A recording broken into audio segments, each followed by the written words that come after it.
Song Ji-hwi hates me, yet he spends a fortune to support me. It's just that my face bears a strong resemblance to his white moonlight. I thought we were just satisfying each other's needs. After paying off my debts, I decisively fled with 8 male models. Unexpectedly, there was a plane crash, and I died by accident. At the funeral, Song Ji-hwi announced to everyone, "She is my wife, and we will be together forever." That night, the heir of the Song group was found to have committed suicide at home. When I opened my eyes again, I had returned to the age of 16, the year Song Ji-hwi met his white moonlight. The young man rubbed a photo in his hand and murmured to himself, "I must marry Chao Ziyuan. My name is Chao Ziyuan." 1. Sitting in the familiar high school classroom, I stared at my reflection in the window, wearing the blue and white school uniform. I was stunned for a long time. Is it true that I've been reborn?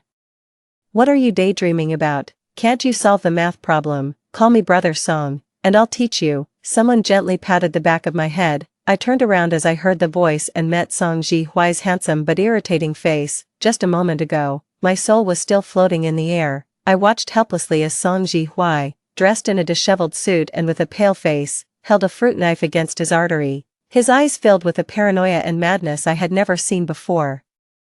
"Chao Ziyuan, does it hurt? Wait for me. I'm coming to accompany you." I couldn't figure it out. Song Ji-hwi is my benefactor. He spent money on me, invested resources in me, and single-handedly turned me into a top actress. Others say that he loves me deeply. What they don't know is that on countless nights filled with passion, this man would take off his suit and viciously bite my lips. "Chao Ziyuan, I really hate you. If it weren't for the fact that you look somewhat like Yao Yao, I wouldn't even give you a second glance. But if someone hates another person, how could they commit suicide for her? Or could it be, Song Ji-hwi, don't you secretly love me?" I slapped my thigh, suddenly realizing something. The young man had just finished playing basketball and returned to his seat. When he tilted his head back to drink water, his smooth neck was fully exposed. Upon hearing my words, his actions froze. He coughed violently, and his ears turned red all the way to the base of his neck. You.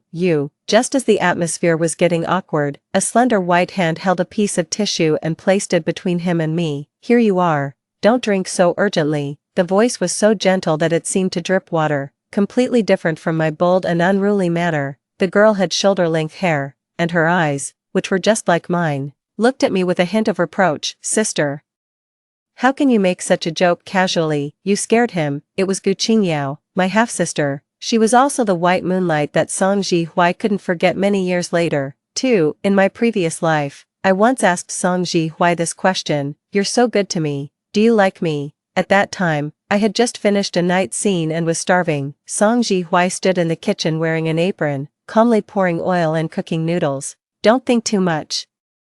We're just getting what we need from each other." The man's voice was cold. "Oh, that's for the best." I drawled and smiled heartlessly. "Keep your heart in check, Song Ji-hwi. A person can't be so cheap. After being dumped by me once, how could you still come crawling back?" Song Ji-hwi was so angry that he took out the support agreement from the bedside table and threw it at me with a cold face. "Shut up, Chao Ziyuan. You're good for nothing except for that face of yours." Hardly anyone would believe it. In this love game where I was a substitute, I was the one in control. Song Ji-hwi and I were childhood sweethearts. In our sophomore year of high school, he blushed as he confessed his love to me. Out of curiosity, I agreed. We had a period of affectionate time together, but soon, there was a traitor within the Song group. The capital chain broke, and it was on the verge of bankruptcy. Song Ji-hwi was forced to transfer schools. Before leaving, he almost pleaded with me, "Can you not fall in love with someone else for my sake?" I had a blank expression as I resolutely broke free from his grasp. "We were just having some fun. Don't take it seriously, okay? I've been pampered since I was a child, and the person I marry in the future should also be of the same social status. If you weren't from the Song family, I wouldn't even look at you. Besides, now that the Song family is on the verge of bankruptcy and you have nothing, do you think I would wait for you?" I still remember the look in Song Ji-hwi's eyes, a mixture of sadness, anger, and disbelief. Gu Qingyao, who had always had a crush on him, didn't hesitate to give up her place of being recommended to a prestigious noble academy and resolutely went with him, accompanying him through 3 long years of hardship. It's easy to imagine, the more Song Ji-hwi hated me, the more he loved Gu Qingyao. 3. Through the torrent of time, when I saw the two of them together again, I suddenly had an epiphany and thought of a way to break the situation. Since God has given me a chance to live a new life, instead of having a love-hate relationship for more than 20 years and still ending up badly, it's better to match up the true lovers. To be fair, although Song Ji-hwa says one thing and means another and is extremely stubborn about his pride, he is actually a very nice person and deserves a healthy and beautiful relationship. After thinking it through, I patted Song Ji-hwa on the shoulder, acting like we were good buddies. Ha ha ha, I'm just kidding. How could young Master Song like me? Class is about to start, let me copy your homework. I didn't do well in my studies, and Song Ji-hwa specially applied to be my deskmate to tutor me. Occasionally, when there wasn't enough time, he would let me copy his homework first and then explain it to me in detail later. But this time, he snatched the workbook away and, with a dark face, spat out 3 words, "Do it yourself. Since you called me young Master Song, do you really think you can copy the young master's homework?" I could hear the sarcasm in his tone and pouted, saying, "Tisk, you're more petty than a sesame seed." Humph. Song Ji-hwa didn't take the tissue from Gu Qingyao. Instead, he grabbed the handkerchief I had placed on the table and casually wiped his mouth. At that time, Gu Qingyao had just transferred in. And Song Ji-hwa didn't care about her as much as he did later. Seeing her stamping her foot in frustration and preparing to leave, I took a deep breath and spoke up at the right moment. "Gu Qingyao, let's switch seats." Huh. Gu Qingyao looked at me suspiciously. Are you willing to separate from him? Song Ji-hwa and I had a bond from growing up together since childhood. We often played around and were as close as Siamese twins. Many classmates in the class assumed that we were a couple, but we just hadn't made it public. There are other people who do well in their studies besides him. My voice was calm as I drew a clear line with that one sentence. Song Ji-hwa was obviously anxious. "Come on, is it just because I won't let you copy my homework? You can't be this serious when joking around." I forcefully pulled the handkerchief back from his hand and calmly started packing my school bag. "I'm serious. I'll go and talk to the head teacher after class at noon. You haven't helped me much. Sometimes, when you talk too much, it even affects my studies. In short, I don't want to be your deskmate anymore." Song Ji-hwa couldn't adapt to my sudden change. "I don't agree." His facial features were profound, and when he looked at me with a gloomy face, a sense of oppression came over me. Gu Qingyao looked at me and then at him. She asked cautiously, "Are you two quarreling?" I dug my nails into my palm and tried to make my voice sound calm. "Song Ji-hwa, don't act like we're breaking up. We're just friends. Where I sit and who I switch seats with are my own business." 4. After I earnestly proposed to the head teacher several times, Song Ji-hwa and Gu Qingyao finally sat together. Song Ji-hwa had a gloomy face for several days and ignored everyone, looking as if someone owed him 8 million. I saw it and was anxious in my heart. So one day after school, I stopped Gu Qingyao. "You like Song Ji-hwa, right? I'll help you chase him." She didn't agree immediately. "You're not using Song Ji-hwa to take revenge on me, are you? After my mom married your dad, you moved out of the Chow family's villa. I know that although you don't say it, you've always hated me in your heart." Gu Qingyao called me sister, but in fact, we weren't very familiar with each other. The memories of my previous life ended when she accompanied Song Ji-hwa to transfer schools. I don't know why the two of them didn't end up together in the end. She went to the UK to pursue a master's degree and became the white moonlight that Song Ji-hwa couldn't let go of. "You're thinking too much." I was surprised by her imagination. "I really don't like you, but it was my dad's choice to divorce and remarry, and it has nothing to do with you."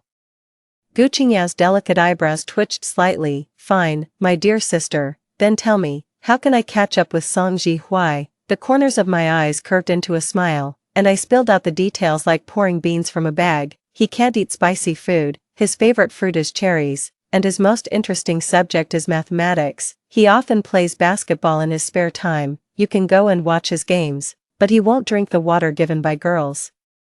The best way is to fill his water cup before he comes back, so he won't have a reason to refuse. Oh, and the most crucial point is that he's afraid of dogs, but there are several stray dogs on the way from school to his home, so you can have the nerve to walk him home, and he definitely won't refuse." Scenes from the past between Song Ji-hwa and me flashed before my eyes. Our families lived close to each other, and we had been walking to school together since kindergarten. Every time a small dog passed by on the road, he would reflexively hide behind me. He held my hand tightly. "Dog, it's so big, Xiao Ziyuan, protect me quickly." I couldn't help but look down on him. You're such a coward, look how scared you are. Finally, I patted him on the shoulder to comfort him. Don't be afraid, when I become a big star, I'll take care of you. As the little dog walked away, Song Ji-hwi let out a long sigh of relief. He tilted his head and thought for a moment. Then I'll earn money to fund your movies. I happily high-fived him. It's a deal. I can't forget that quiet summer night, with the warm light of the street lamps shining down. The little Song Ji-hwi suddenly turned his head and said seriously, Xiao Ziyuan, we have to stay together even when we grow up. I talked until my mouth was dry, and Gu Qingyao benefited a lot. Why are you helping me? She asked. I smiled. You two are a perfect match. My dad didn't have much interaction with Gu Qingyao, but in my previous life, when I was in a desperate situation, I received an anonymous transfer of money. It was from London, UK. I knew it was from her, but I didn't touch that money. Gu Qingyao likes Song Ji-hwi, so I'll help her as it suits the situation. Consider it as repaying a favor. Gu Qingyao was very action-oriented. The next day, she put into practice what I had told her. She brought cherries for Song Ji-hwi, filled his water cup with water at the right temperature in advance, and cheered for him hoarsely on the basketball court. Song Ji-hwi's attitude towards her changed from being polite and distant at first to joking and playing around. It seemed that they had become very familiar friends. Once, after evening self-study, I secretly followed them. I saw Gu Qingyao walking beside Song Ji-hwi with a wooden stick and gently comforting him. Some people are afraid of dogs, but actually, dogs are more afraid of people. Stray dogs are really pitiful. Song Ji-hwi stared at her for a while, and a gentle smile curled up at the corners of his mouth. Thank you, Gu Qingyao. Under the dim street lights, the young man and woman walked side by side, and the scene was particularly warm, but I took several deep breaths. There was no joy of achieving my wish as I had expected. I just felt pain in my eyes and in my heart. 5. After school at noon, Song Ji-hwi and Gu Qingyao went to the cafeteria for lunch together. The sound of their laughter made my heart feel stuffy. I stood up abruptly and decided to visit my mom in the psychiatric hospital in the suburbs. As soon as I entered, I saw her wearing an ill-fitting hospital gown, sitting in the yard basking in the sun. My dad, dressed in a suit, stood beside her and said in a low voice, as long as you give up the division of property and leave the house clean, I will support Yuan until she gets married and give her the best education within my ability, but if you insist on being delusional and fighting for it, a hint of threat crept into the man's voice, then I will give up her custody and let her fend for herself with you, a crazy person. My mom smiled bitterly. Do you really have to push me to a dead end and even threaten me with our daughter? My dad coldly retorted. When dealing with abnormal people, you have to use abnormal means. Don't you? Fine, as long as you treat Yuan well. She chooses the second option. I raised my voice and interrupted my mom, angrily staring at this heartless man. I will live with my mom. We should get every penny of the property that belongs to us. Yuan, don't say such angry words. Her schizophrenia and anxiety disorder have a very high genetic probability. Only by staying with dad can you get the best treatment.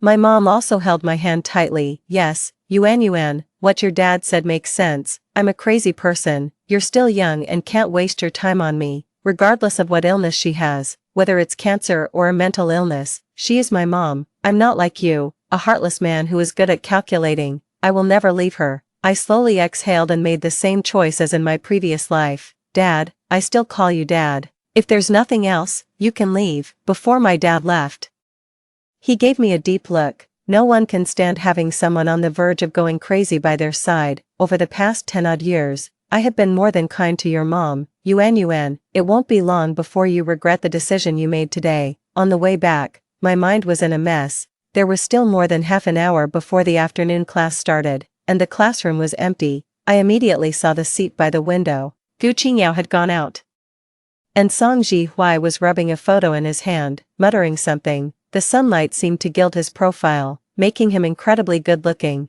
At the same time, I could clearly see the person in the photo, with delicate features, a high ponytail, and a beaming smile. It was me. The chirping of cicadas filled the air, and everything around me seemed to fade away. I understood the shape of Song Ji-hwi's mouth. I must marry Xiao Ziyuan. I was in a daze for a moment.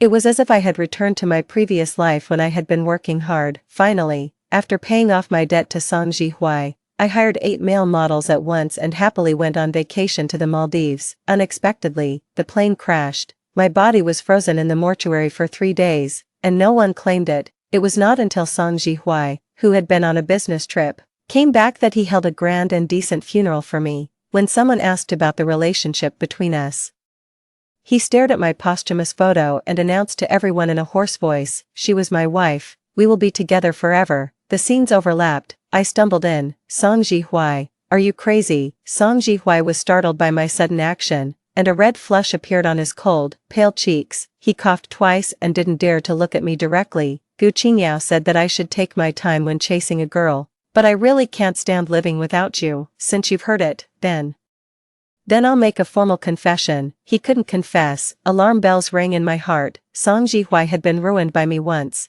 and I definitely couldn't make the same mistake again. I snatched the photo from his hand and threw it on the ground. "I treat you as a brother, but you're a pervert." Song Ji-hwi stood there stupidly, feeling both ashamed and annoyed. After a 2-minute silence, he let out a sigh. "Okay, I was abrupt. I apologize to you."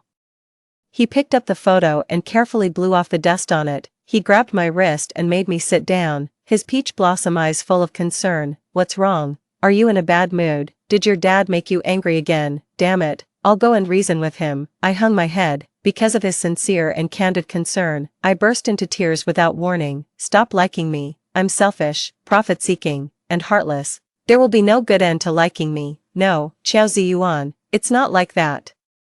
Song Ji-hwi bent his fingers to wipe away my tears, his expression more serious than ever. "You have a passionate personality, you're loyal, and you have a kind heart. You are too many to finish listing even if I talk for 3 days and 3 nights. It's easy and happy to fall in love with you." So I burst into sobs. "But you'll die, Song Ji-hwi, you'll die." 6. Just like in the novels about reconciliation after a breakup, in my previous life, I had cynically mocked Song Ji-hwi, who had transferred schools due to his family's bankruptcy. 7 years later, at a charity gala held by a well-known brand, I was a waiter. I was scolded by the manager for breaking a plate. When I broke down and cried, Song Ji-hwi, dressed in a well-tailored suit, descended from the sky. "How much do I need to pay for it?" "I'll pay for her." "Sorry, Mr. Song, I didn't know she was yours." The manager changed his irritable demeanor and smiled obsequiously.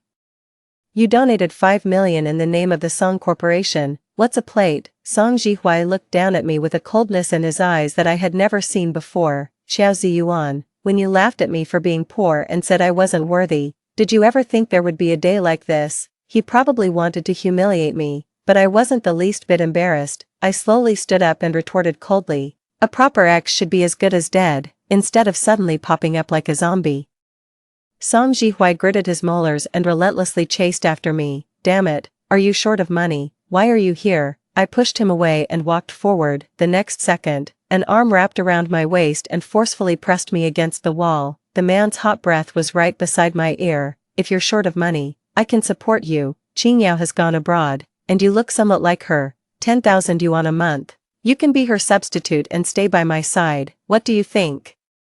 He leaned close to my ear, his tone frivolous, deliberately trying to embarrass me. According to my character, I should have slapped him, but in reality, my mom's medical expenses were increasing day by day. I had been struggling to make it to my junior year of college by working part-time while studying. The burden of life was weighing me down, and my mom had frequent outbursts and attempted suicides. What was even more terrifying was that I was gradually losing control of my emotions.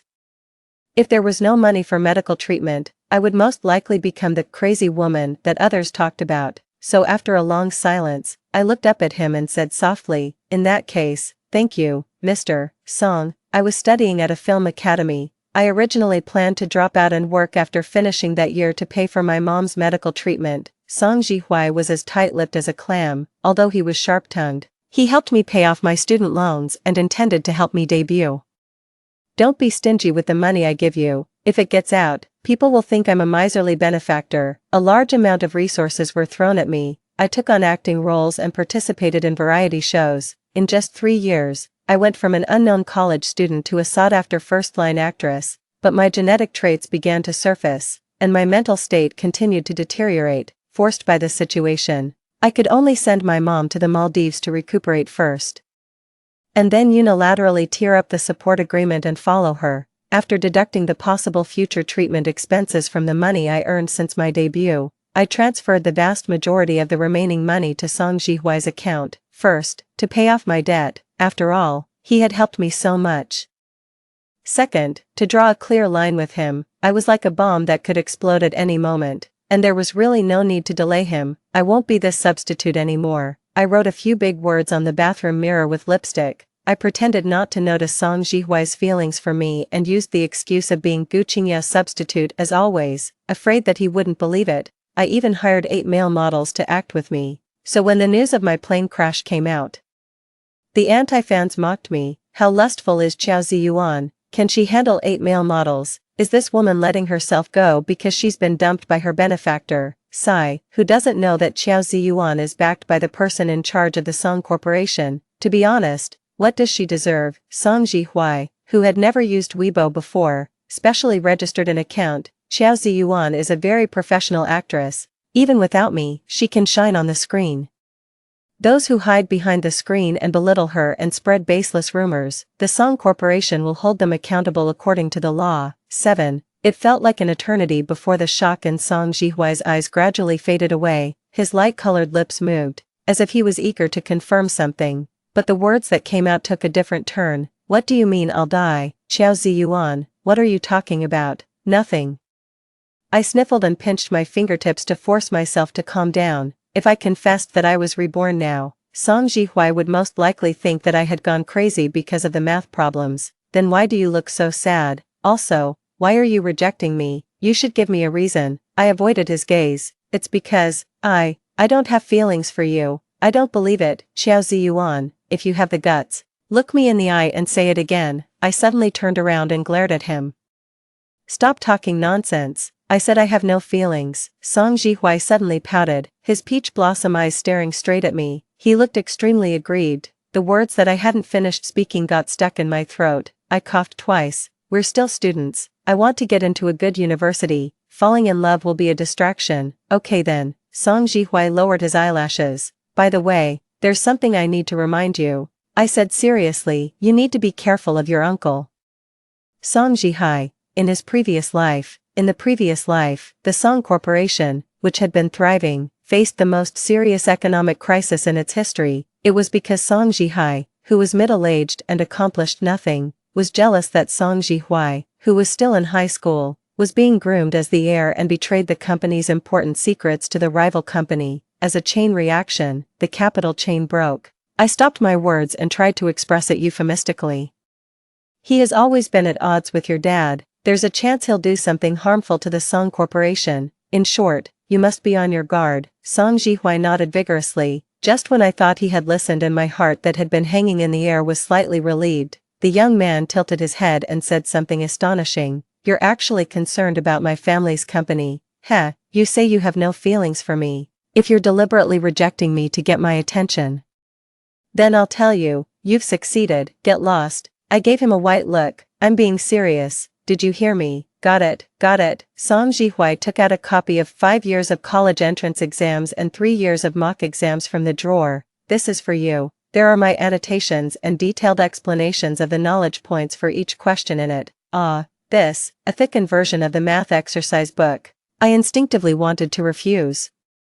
Don't you think I'm losing enough hair already? Song Jihuai stuffed it into my hand without giving me a chance to refuse. Who just said they wanted to study hard and get into a good university? Take it. In my previous life, I was seriously biased in my studies. Math was dragging down my overall score, resulting in a low score in the general culture course. In order to ask my dad to spend money and pull some strings to get me into the School of Journalism and Communication, my mom not only voluntarily gave up the division of property but also knelt down in front of Gu Qingyao and her mom, losing all her dignity. Thanks, I secretly made up my mind that this time I must improve my grades and not give my dad a chance to take advantage of the situation. Sister, Song Jihuai, you too. The preparatory bell rang, and the classmates walked into the classroom in 2s and 3s. Gu Qingyao directly walked towards us, with a teasing smile on her face. Are you two back on good terms? Let me be nosy. Was the confession successful? In an instant, I had an epiphany and wanted to grab her collar and ask her what was going on. Fine, now I'm really curious. I taught you how to chase him, but what on earth is going on? Gu Qingyao shrugged. I did as you said, but I didn't succeed in chasing him. It's better to let you two be together, but I clearly saw that night. I saw the two of them going home together. And Gu Qingyao even helped Song Jihui fend off the stray dogs. It was just an act. If I didn't push you, when would you recognize your true feelings? I was both ashamed and annoyed, so it was fake that I helped you chase Song Jihui, and you two were plotting against me. Song Jihui showed no sign of guilt and accused me through gritted teeth. You pushed me towards someone else, so I had no choice but to resort to this last resort. Also, Qiao Ziyuan.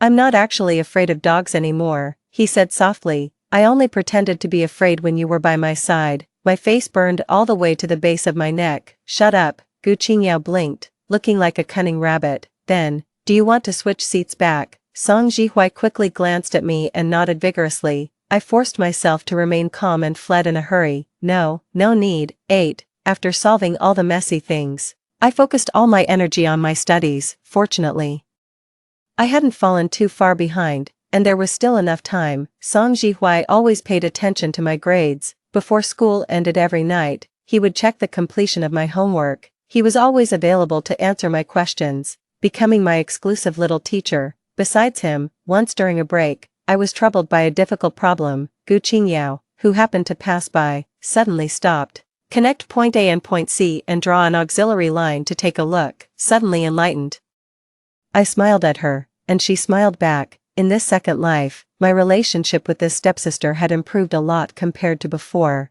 In the final exam of the second semester of senior high school, my grades in all subjects improved, especially in math. I finally crossed the passing line, scoring 20 points more than the last time. The summer vacation passed in a flash. On the day of the start of the second year of senior high school, I couldn't report on time, because the lawsuit with my dad was in court, and my mom's mental state was not good. I had to attend as the plaintiff. This profit-seeking man had promised well, but he refused to divide the property that belonged to my mom and me. At this time in my previous life, my dad had extensive connections, and I didn't have the money to hire a lawyer. After arguing my case, I only managed to get a pitiful amount of living expenses. The day before Song Jihui's family had trouble, I had just saved my mom who had tried to cut her wrists. I was completely exhausted, so when he said he was transferring schools and asked me to wait for him, I didn't hesitate to break his hold on me. In this life, the situation didn't seem to improve with my rebirth. The treatment costs for my mom were high, so I had no choice but to transfer her from the hospital ward to our home. I asked for leave from the evening self-study with the head teacher and stayed at home to take care of her. My mom's condition fluctuated. For the umpteenth time, she grabbed a kitchen knife and went to chop at the neighbor's door. I hugged her around the waist with all my strength and shouted, "Mom, calm down." Behind the protective railing, the neighbor aunt cursed at us. "Not to be mean, but can you move this crazy person out? If there's a next time, I'll call the police." As soon as I snatched the knife from my mom's hand, I didn't have time to be scared. I hunched over and apologized to the neighbor. That's when Song Jihui and Gu Qingyao showed up. If I remember correctly, Qiao Ziyuan's family lives here. The girl's words stopped abruptly. In the narrow and shabby stairwell, I locked eyes with Song Jihui, who had climbed more than a dozen floors out of breath and furrowed his brows in disbelief. The thing I was most afraid of had happened. In an instant, I froze in place, like a criminal waiting for judgment. There was a suffocating silence. Shock, regret, and self-blame alternated on Song Jihui's face. I swallowed hard and felt a strange sense of relief. Fortunately, there were no embarrassing questions that made me feel humiliated. Coming back to his senses, he naturally apologized to the neighbor aunt on my behalf. Then he helped my mom back to the bedroom. Did I see it wrong? Song Jihui's outer corners of the eyes are so red. Is he feeling sad? But it's me who's embarrassed. What on earth is he sad about? Gu Qingyao walked over and patted my shoulder lightly. Song Jihui was worried about you because you haven't gone to evening self-study for several days and you've been asking for leave during the day. That's why he asked me to bring him to see you. Judging from the reactions of the two of you, he doesn't know about your mother, does he? I gave a self-deprecating smile. Now that he knows, he should give up. Gu Qingyao took my hand. The warm touch spread from the palm of my hand to my chest, making me feel much more at ease. She said, "Sis, you really should look in the mirror at your current expression. You look worse than when you cry. Is it really that hard to admit that you like him? Don't think I'm meddling. I'm speaking directly because I consider you two my friends. If you have difficulties, just talk to Song Jihui." Isn't it better to solve problems and face them together?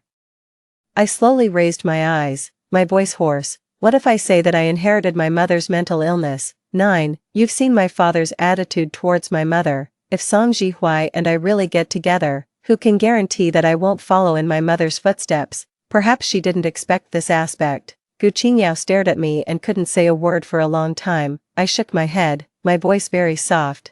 The person you think is your significant other might turn into a deadly knife. I don't dare to take that risk. Song Jihui and I are childhood friends, but my father cares about his reputation. Under his deliberate concealment, Song Jihui doesn't know much about my family and has very little knowledge of the specific situation of my family. Regarding the matter of the hereditary mental illness, I haven't mentioned a word to him in both lifetimes. When I watched TV when I was a child, I always thought that many misunderstandings between the male and female protagonists were unnecessary. At that time, I always thought, you guys should just speak clearly, you're so hesitant when you talk. Only after experiencing it did I understand that some words are really hard to say, and we must also miss out on some things. This is also why I pushed Song Jihui towards Gu Qingyao. Being with a potential mental patient won't lead to happiness, just like my parents, at that time. We had a very unpleasant argument and said a lot of harsh words. In fact, I was afraid that I would regret it. Song Jihui is a very proud person, most likely. He won't go back to his ex. Sis, Gu Qingyao wanted to say something more. I interrupted her with a smile. Don't you like him? Why are you trying to match us up instead? Gu Qingyao snorted coldly. Even a fool can tell that Song Jihui isn't interested in me. Why should I go out of my way to flatter someone who doesn't care? She raised her chin, and her haughty expression had a hint of inexplicable cuteness. There are 20 trillion men in the world. I'm so excellent. I don't have to be with Song Jihui. I was stunned for a moment and fully agreed. That's right. Song Jihui peeked out from behind the door. I don't know how long he had been eavesdropping. Auntie has been coaxed to sleep by me. Qiao Ziyuan, I came to thank you, Gu Qingyao volunteered. Then I'll go and stay in the bedroom, you two can talk.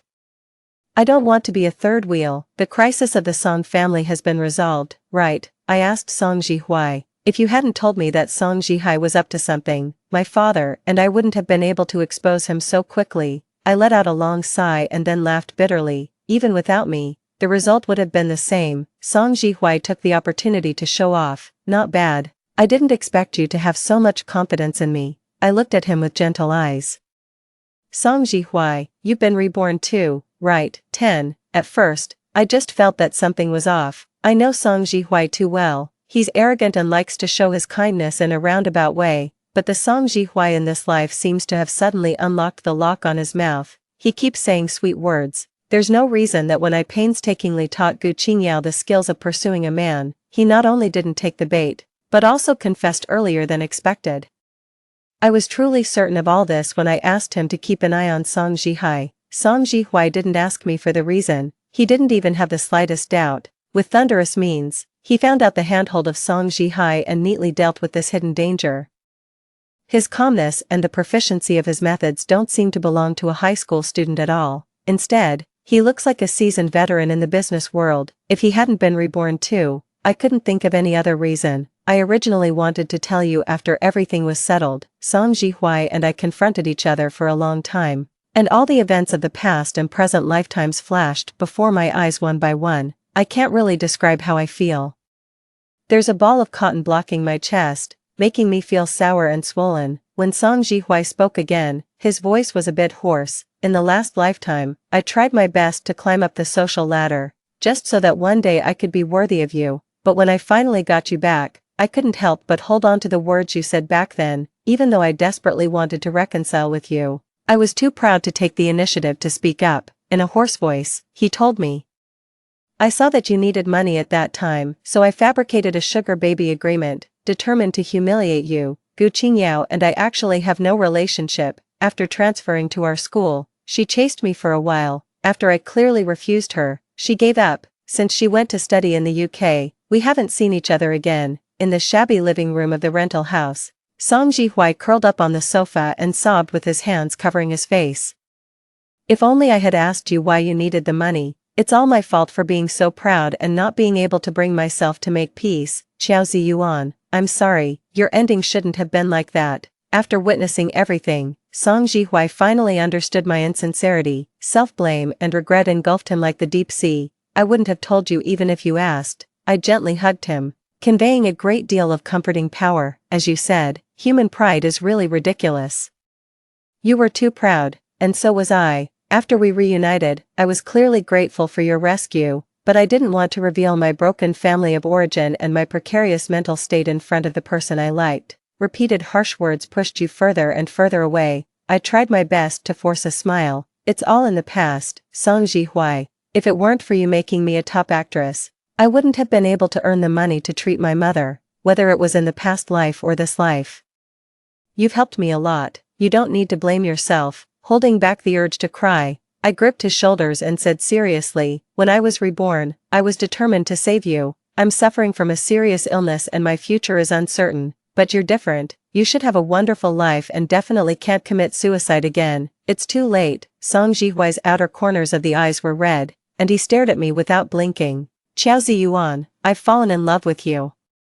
We've known each other for so many years. Whenever you were bullied, I was always the first to object. I'm afraid of dogs, and you stood in front of me. Every bit of our time together has been engraved in my mind, and I can't see anyone else but you. I reached out to cover my eyes, but the tears still spilled out from between my fingers. What do you want me to do then? I was reborn with guilt. I had a chance to start over, but I watched the tragedy repeat itself. Song Jihui. What do you want me to do? Song Jihui hugged me back, so tightly that it felt as if he wanted to embed me into his bones and blood. You fool. Can't you think of yourself for once? You're so focused on preventing me from committing suicide, but I was reborn to save you too. A tear landed on my ear, and it was hot. As long as you're alive, I won't die, he said. 11. Song Jihui hired the best lawyer to defend me. In court, my father's ugly face was fully exposed.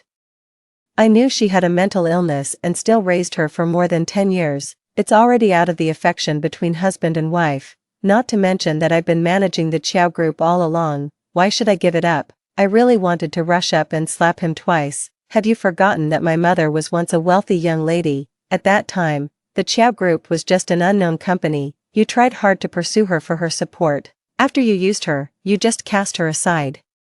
How can there be such a good thing in the world? The Song family holds a pivotal position in the business world. With the help of Song Jihui, those who had taken my father's bribes no longer dared to take his side. According to the civil code, my mother and I not only received half of the total assets of the Qiao family, but my father also had to give me enough living expenses regularly. I made a quick decision and moved to a house with a better environment. I also hired a professional caregiver to look after my mother 24 hours a day, so that I could go to class with peace of mind. Song Jihui was worried about my mother and me living alone. He came to visit us frequently and never stopped bringing fruits and supplements for my mother. He bought a bunch of men's underwear online and had them delivered to our house. He insisted that I hang them on the balcony to pretend that there was a man in the house. I'm really worried. How about I move in and live with you? Song Jihui said anxiously. I pretended to hit him. Get lost. You're so unreliable all the time. After winning the lawsuit, my mother was in a good mood because of the happy event, and the time she was sober gradually increased. She smiled and watched us fooling around. She also comforted Song Jihui. Don't worry, Xiao Song. In a society ruled by law, if there are bad people, we'll call the police immediately. I never expected it. It turned out to be a prophecy. I did well in the first monthly exam, and the head teacher even praised me by name. After finally waiting for school to end, I was in a hurry to tell my mother the good news, so I didn't wait for Song Jihui and left first. When that drunk hooligan pounced on me, I was completely stunned. Fortunately, in my previous life as a big star, I had a lot of experience dealing with obsessive fans. I aimed at the right position and suddenly kicked him in the groin. The hooligan was in pain, and a dagger slipped out of his sleeve and stabbed straight at me. In a split second, I realized that this was a premeditated revenge. The dagger shining with white light ultimately didn't hurt me, because Song Jihui rushed over. He fought with the gangster. In the chaos, he was stabbed in the abdomen. The sound of the police siren wailed. I stared in horror as Song Jihui slowly fell. My ears were buzzing. Qiao Ziyuan, am I cool? He spat out a mouthful of blood in my arms. Am I much cooler than those 8 male models? I tried in vain to press on the bleeding wound and burst into tears. You're not allowed to die, Song Jihui. I won't let you die. that hooligan was hired by my father and Song Jihai, two frustrated people, to commit murder. Early the next morning, the police handcuffed these two people in front of all the employees from the Song family's and Chiao family's companies respectively. My father had schemed for most of his life, but in the end, he had to spend the rest of his life in prison. Song Jihuai's father had made arrangements with the people inside, and he and Song Jihai would receive the best treatment. Song Jihuai was sent to the hospital in time and was not in serious danger.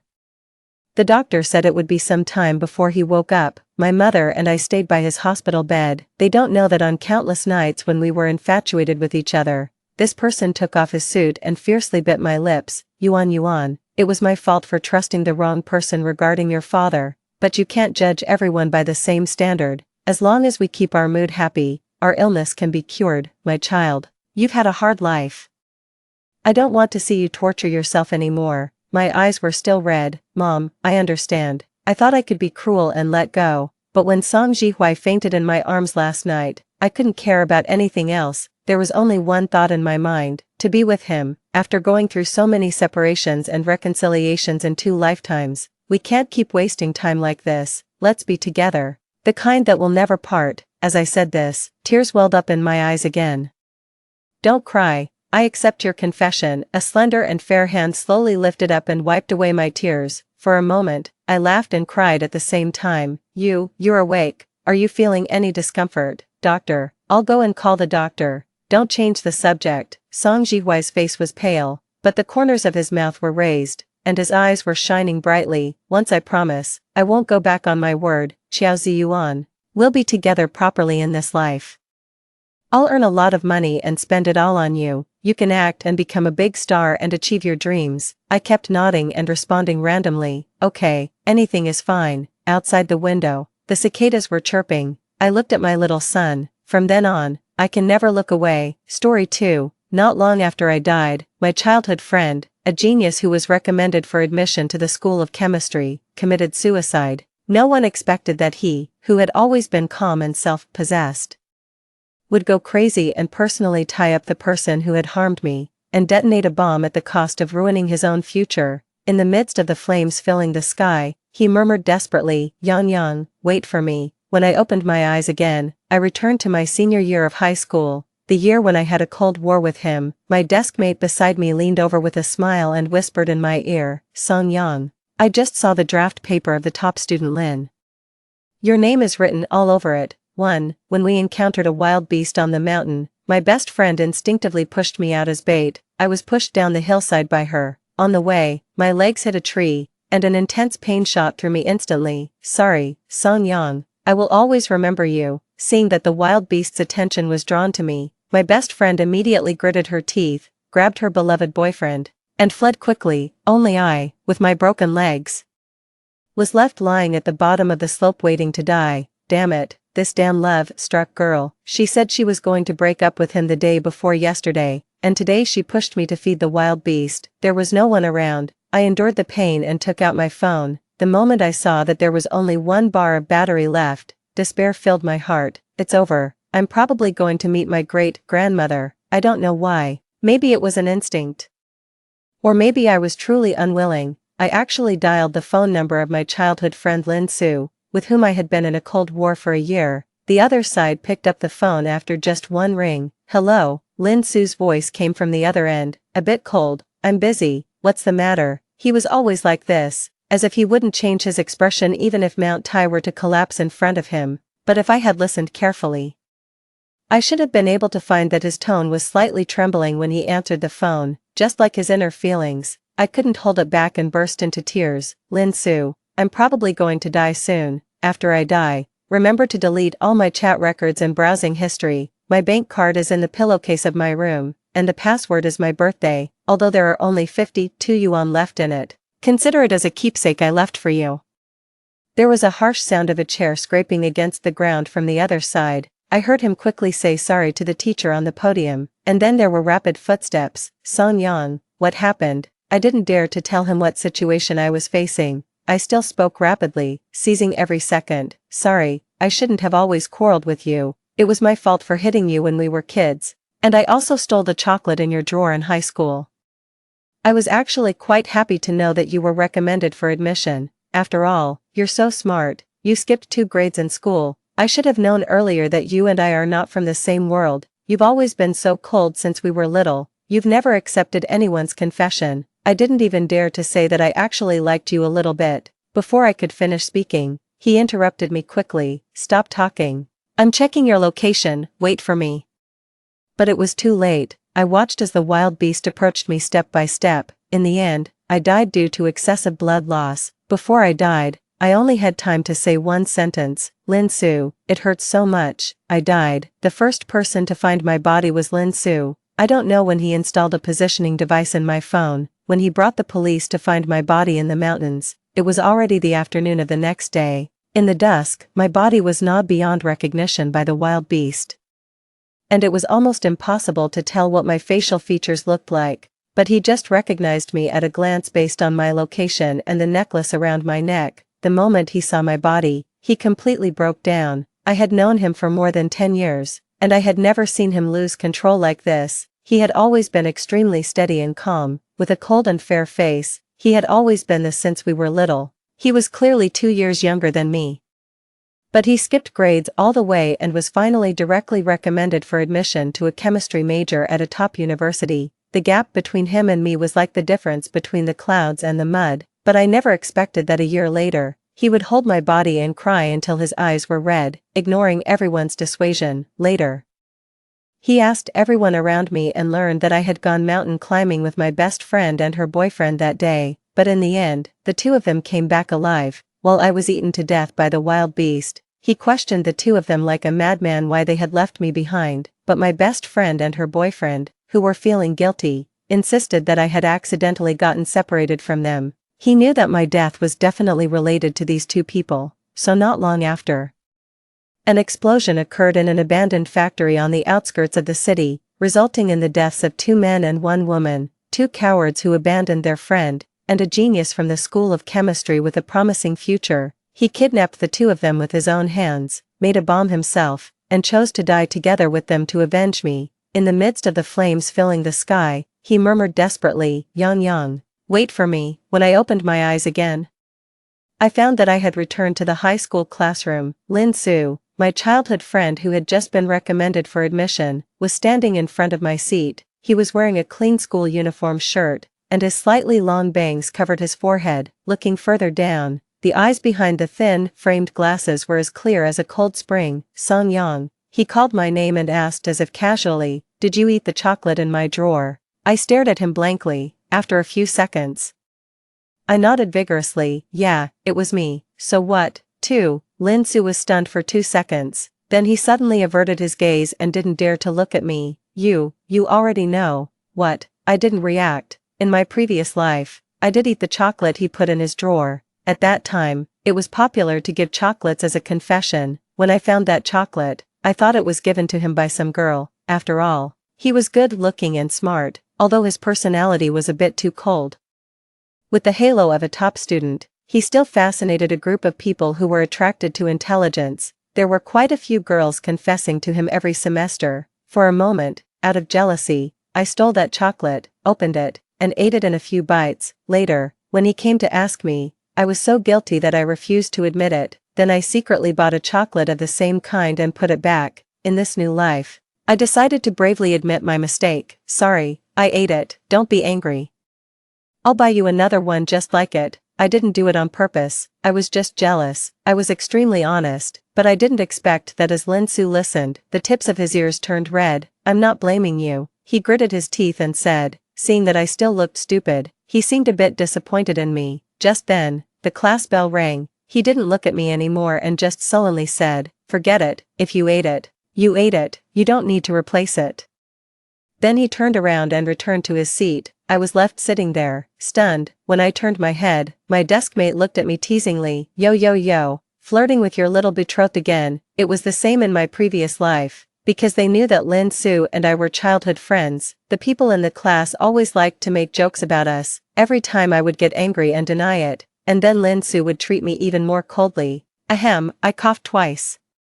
Admitting that I used to be quite fake, I said, "What? Are you jealous?" My deskmate was shocked. wow, Song Yan, you have such a thick skin now. Humph. Remembering that in my previous life, he had died together with those two people to avenge me, this touching childhood friendship, I think he likes me a little more than I thought. Thinking of this, I suddenly remembered that in my previous life, I had a big quarrel with him on the day the recommendation notice came out.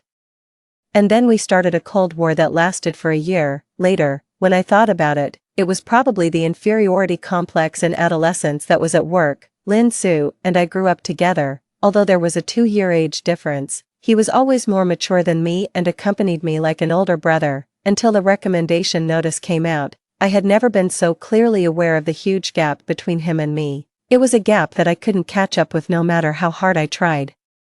So after that day, a long cold war began between him and me. To be honest, it seemed more like I was unilaterally being petty and ignoring him. Every morning when I arrived at the classroom, he would still habitually put a bottle of warm milk on the corner of my desk. New notes would always appear in my drawer from time to time, and each subject was sorted out according to my weaknesses. On countless nights after the evening self-study, he silently pushed his bicycle and followed behind me, dispelling my fear of walking alone at night. Until a year later, I finally got into his school through my own efforts. Although I just barely made it through the admission, no one knew that on the day the scores came out, I lay on the bed crying until I was out of breath. It was a dark and arduous battle. The pressure of thousands of people competing for a single opportunity was always weighing on me, making it hard for me to breathe. On countless nights, I would break down and cry while doing my homework, but I didn't dare to waste time, so I had to do the problems while suppressing my sobs. Every time this happened, I would run to the balcony with red eyes and secretly look at the light in the study next door. He was there, so, even if I had to do my best, I still wanted to get a little closer to him. 3. Back in the senior year of high school classroom, I still didn't dare to waste a single second. In my previous life, the accident happened when I went mountain climbing with my best friend after the military training in my freshman year of college. At that time, the military training had just ended. Originally, I didn't want to go out to play because I thought I had gotten tanned, but I couldn't resist my best friend's coquetry. Besides, we were in different cities for college, and we would have fewer opportunities to meet in the future. So I agreed. Who knew that when we got there, I found out that her boyfriend, who had average grades and finally only got into a junior college, had also come along. Since we were already there, it wasn't appropriate to drive him away, so the three of us went up the mountain together. Now that I think about it, there were probably signs of what was to come. For example, every monthly exam in senior year of high school, as long as my score was higher than hers, she would lose her temper at me. Later, she would apologize to me, saying that she couldn't control her emotions because of the pressure. For example, every time she quarreled with her boyfriend, she would come to me crying. I felt sorry for her and advised her to break up. In front of me, she would agree, but then she would get back together with that jerk.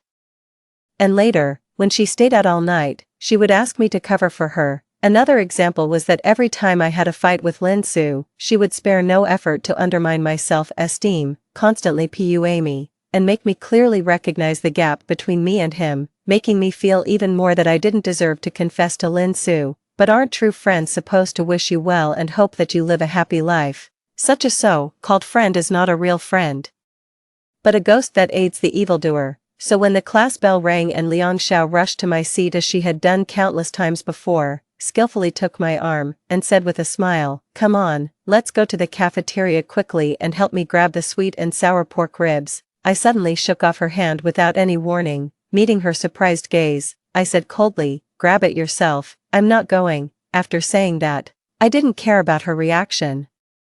I turned around and went to the commissary to buy a rice ball and then returned to the classroom. Right now, it's still senior year of high school, and I still have time. In my previous life, I just barely passed the admission and didn't even dare to hope for a popular major. As long as I could be admitted, it was already a stroke of luck. But now it's different. I have a top student childhood friend. After hesitating for a while, I decided to wait for him to come back at Lin Su's seat.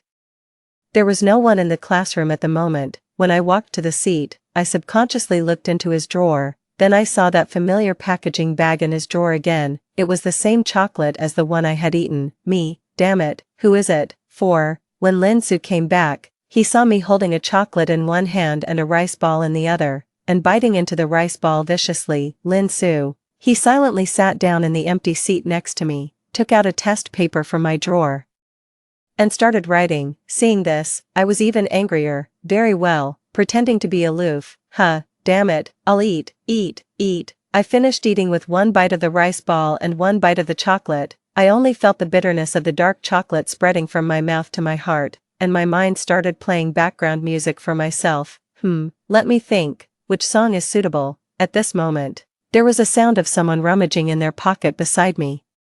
Then a bottle of warm milk was inserted with a straw and pushed to the front of my desk. It was December, and the temperature was only a few degrees, but because it had been in his pocket, the milk was still steaming, along with his cold voice. I never realized you liked chocolate so much before. Stop talking. I snatched the milk and took a big gulp. It took away the greasiness. Don't worry, I'll pay you back 2 pieces. No, 4 pieces. Oh, it's okay, you can eat it, he said in an indifferent tone while doing the problems. My dad brought back a big box when he was on a business trip. If you want to eat it, I still have some at home. Okay, you've grown up and learned to lie. Why did you bring 2 pieces of chocolate for no reason? 1 piece was for you. He stopped writing and turned to look at me. The other piece was for you tomorrow. Damn it, playing this trick. It's kind of touching. 5.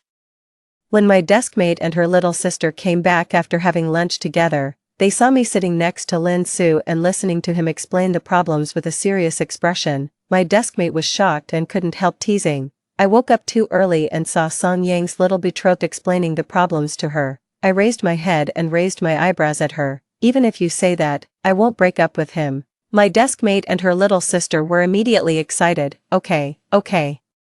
You two are a perfect match, a celestial couple. Don't break up until you have a baby. I was used to this kind of teasing and didn't take it seriously. I turned my head and wanted Lin Su to continue explaining, but I was stunned the next second when I met Lin Su's face. I saw that his usually cold and fair face was now slightly red. After meeting my gaze, he looked away evasively and didn't even notice that the pen in his hand had drawn an arc on the draft paper. Song Yang. He called my name softly, his tone a bit flustered. He opened his mouth but didn't know what to say. What's wrong? I said indifferently. Don't mind her, they just like to make such jokes. Because Lin Su always had a cold face and had the halo of a top student, usually everyone didn't dare to joke with him, and Lin Su didn't know that he had a nickname of Little Betrothed. Before, I was always in a hurry to deny it, several times. I even tried to cover it up by loudly distancing myself from him in front of others on purpose. As a result, Lin Su became even more distant from me. I thought. After a pause, he turned his head aside, and his fingers unconsciously fiddled with the pen cap. I thought that you disliked me, so you wanted to distance yourself from me. So, he also didn't dare to show intimacy with me in front of others anymore. The warm milk on the corner of the desk every morning. The notes in the drawer organized according to my weaknesses, and the way he silently maintained a distance of 3 meters from me after the evening self-study. These were all the farthest distances he could think of to keep from me. Damn it, what an innocent puppy he is. I suddenly thought of our childhood. When I was in kindergarten, I told my mom more than once that I disliked the younger brother next door, because he walked slowly and was prone to falling, although he was a boy. He looked like a doll and was always bullied by other children. Because of him, I got into fights with other children many times. Even so, the next morning, he would still appear in front of my house on time, carrying a small school bag and calling me sister obediently. The chubby face in my memory gradually overlapped with the boy in front of me. The genius top student in the eyes of everyone was just my childhood friend who grew up with me. When the preparatory bell for class rang, I returned to my seat. My deskmate Jiang Yuan leaned over and asked in a low voice, "What's going on? Are you two finally not having a falling out anymore?" "What falling out?" I pretended not to know what she was talking about. Okay, it's not a falling out, it's just a little trick to seduce him." After saying that, she suddenly changed the subject and said mysteriously, "Song Yang, guess what I saw?" I was so scared that I immediately turned my head to look at the back door. And then I let out a sigh of relief. Fortunately, the homeroom teacher wasn't here. "What is it?" I turned back and asked irritably. During last week's chemistry exam, when I was helping the teacher collect the test papers, I accidentally saw Lin Su's draft paper. Your name was written all over it. If the preparatory bell hadn't already rung, she would have liked to turn into a screaming chicken and shake me with both hands.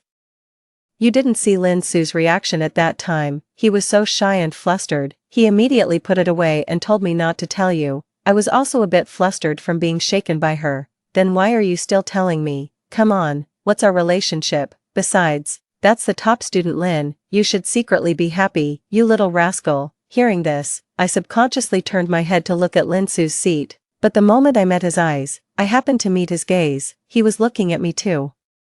I don't know how many times it was, or maybe I was already used to it. When our eyes met, he seemed not to expect that I would suddenly turn around to look at him. Immediately, his eyes were filled with panic, and he buried his head as if to pretend to be doing his homework. I just turned back again, and the back of my ears started to feel hot. Secret love is an accidental turn of the head in class, but it just happens to meet his gaze. It turned out that he would also secretly look at me.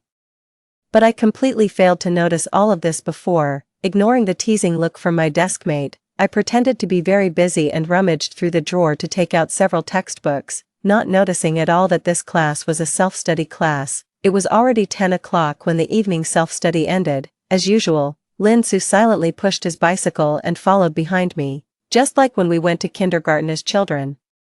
He was 2 years younger than me and always obediently followed behind me like a little tail that couldn't be shaken off. I turned my head to look at him, and he stopped in his tracks. At a distance of 3 meters, I waved at him, "Come here, get closer." His eyes lit up, and he immediately pushed the bicycle and came over. On a winter night, he and I walked side by side on the way home. The street lights by the roadside stretched our shadows very long. Starting from tomorrow, no.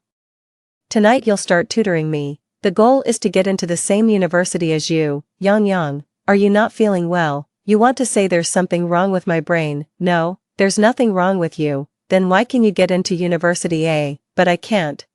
You can. 6. Getting into University A wasn't just empty talk. With Lin Su's help, I formulated a strict study plan. In my previous life, I was only admitted with the minimum score because I performed exceptionally well in the college entrance examination and was lucky when filling out the college application form. In this new life, I want to choose my favorite major together with Lin Su, probably because God has already given me a chance to start over. It doesn't want me to cheat again. I tried my best to recall, but I still couldn't remember the college entrance examination questions that I had done once in my previous life.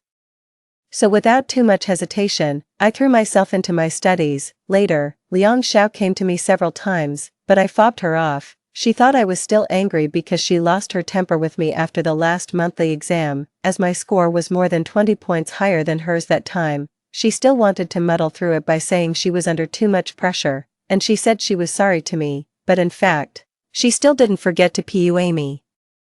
Although your grades have improved a lot recently, Song Yang, I'm only saying this because I consider you my best friend. There's still a huge gap between you and Lin Su. He's a genius who skipped grades and was recommended for admission. Let's not overestimate ourselves anymore. Yeah, I nodded perfunctorily. Have you finished? If so, I'm going to find Lin Su to explain the problems to me. Seeing that I completely ignored her, Liang Xiao got angry. Fine, since you don't listen to me, let's stop being best friends. She used the tactic of retreating to advance, thinking that I would coax her like I used to. Unexpectedly, I nodded and turned around to find Lin Su with my test paper. With the experience of my previous life, I didn't dare to hang out with this love-struck girl anymore. I didn't ignore the flash of resentment in her eyes when she left, although I didn't know what evil she was plotting. There were only half a year left until the college entrance examination, and I didn't want to waste my precious time on her. Soon, it was January, and the final exam was approaching. Lin Su recently had to represent the school to participate in a citywide chemistry competition and had been receiving one-on-one training from the teacher these 2 days.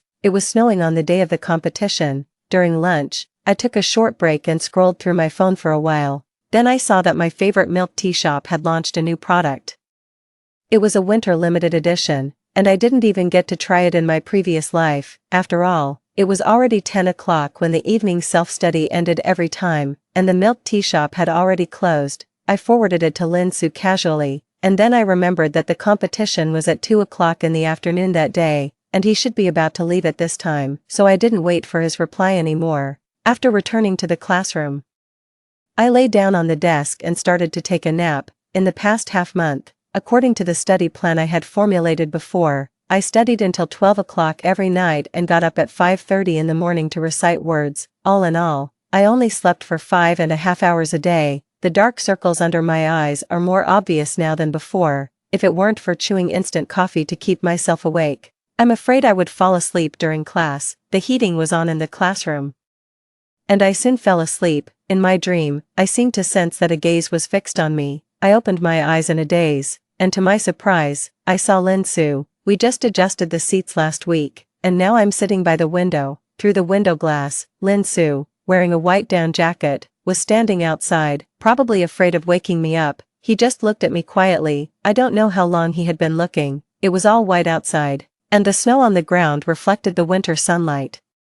His skin was very fair. He wasn't wearing a scarf, and the tip of his nose was slightly red from the cold. When he met my gaze, his eyelashes trembled slightly. I was still lying on the desk, but my right hand had already unconsciously reached out. The moment my fingertips touched the cold glass, my mind was completely awakened by the cold. I was just about to ask him why he came and didn't come in. Then I saw that he had already raised his left hand and placed it on top of my hand.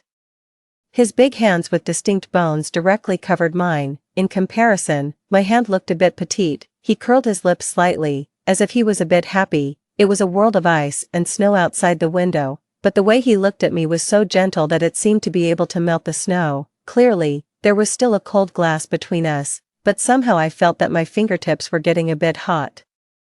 At this moment, he suddenly leaned forward and blew a breath on the glass. Instantly, the whole glass was filled with mist, covering his face. I thought it was a bit funny and retracted my hand. I stood up, carefully walked around my deskmate who was taking a nap beside me, and went out to see him, but when I pushed open the classroom door, he had already turned around and left, in the snowy field in the afternoon.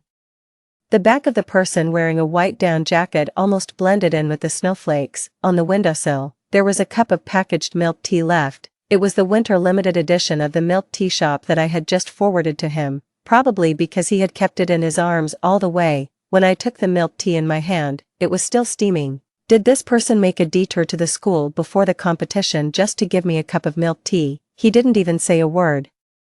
He's really a man of few words. I raised the corners of my lips happily. I was just about to take the milk tea back to the classroom, but when I turned around and saw the mist that hadn't dissipated on the glass, I froze in place. On it, the two characters, Jiao, which means come on, were written stroke by stroke. The light that didn't go out in the room late at night, the alarm clock at 5:30 in the morning, packets of instant coffee that were opened, a bundle of pen refills that were used up in half a month. He saw all my efforts. He doesn't know how to say love words, nor does he confess to me. He just accompanies me to work hard together. On a winter afternoon, he stood by the window, looking at my sleeping face, and silently wrote these two words, come on, come to my side. 7. On the day when the final exam scores came out, I rushed into the top 10 of the grade for the first time. The homeroom teacher, Mr. Fong, stood on the podium. Smiling with many wrinkles on his face, he congratulated me with a gratified look in his eyes. Song Yang has made great progress during this period. If this goes on, there's hope for you to get into university in next year. Everyone should learn from Song Yang. Hearing this, before I could be happy, my eyes subconsciously looked in Lin Su's direction. He was smiling. After meeting my gaze, he was stunned for a second, and then he silently mouthed the words so great. He praised me. Then I grinned and smiled. When the other students in the class saw this scene, they all made a ee sound in unison. My deskmate Jiang Yuan leaned into my ear and said as she used to, I'm so envious. I also really want to have a little childhood friend who was recommended for admission to University A to explain the problems to me. It's no use being envious. I tried to straighten my face, but the smile in my eyes still couldn't be held back. He's mine. Okay. Everyone is going to spend New Year's Eve together and welcome the new year. Remember to bring your top student Lin with you. She deliberately emphasized the word your. Hearing this, I realized that it had been almost 2 months since I was reborn. New Year's Eve, at this time in my previous life, because I was still in a cold war with Lin Su. I didn't go to the class gathering on New Year's Eve because I was afraid it would be awkward to meet him there.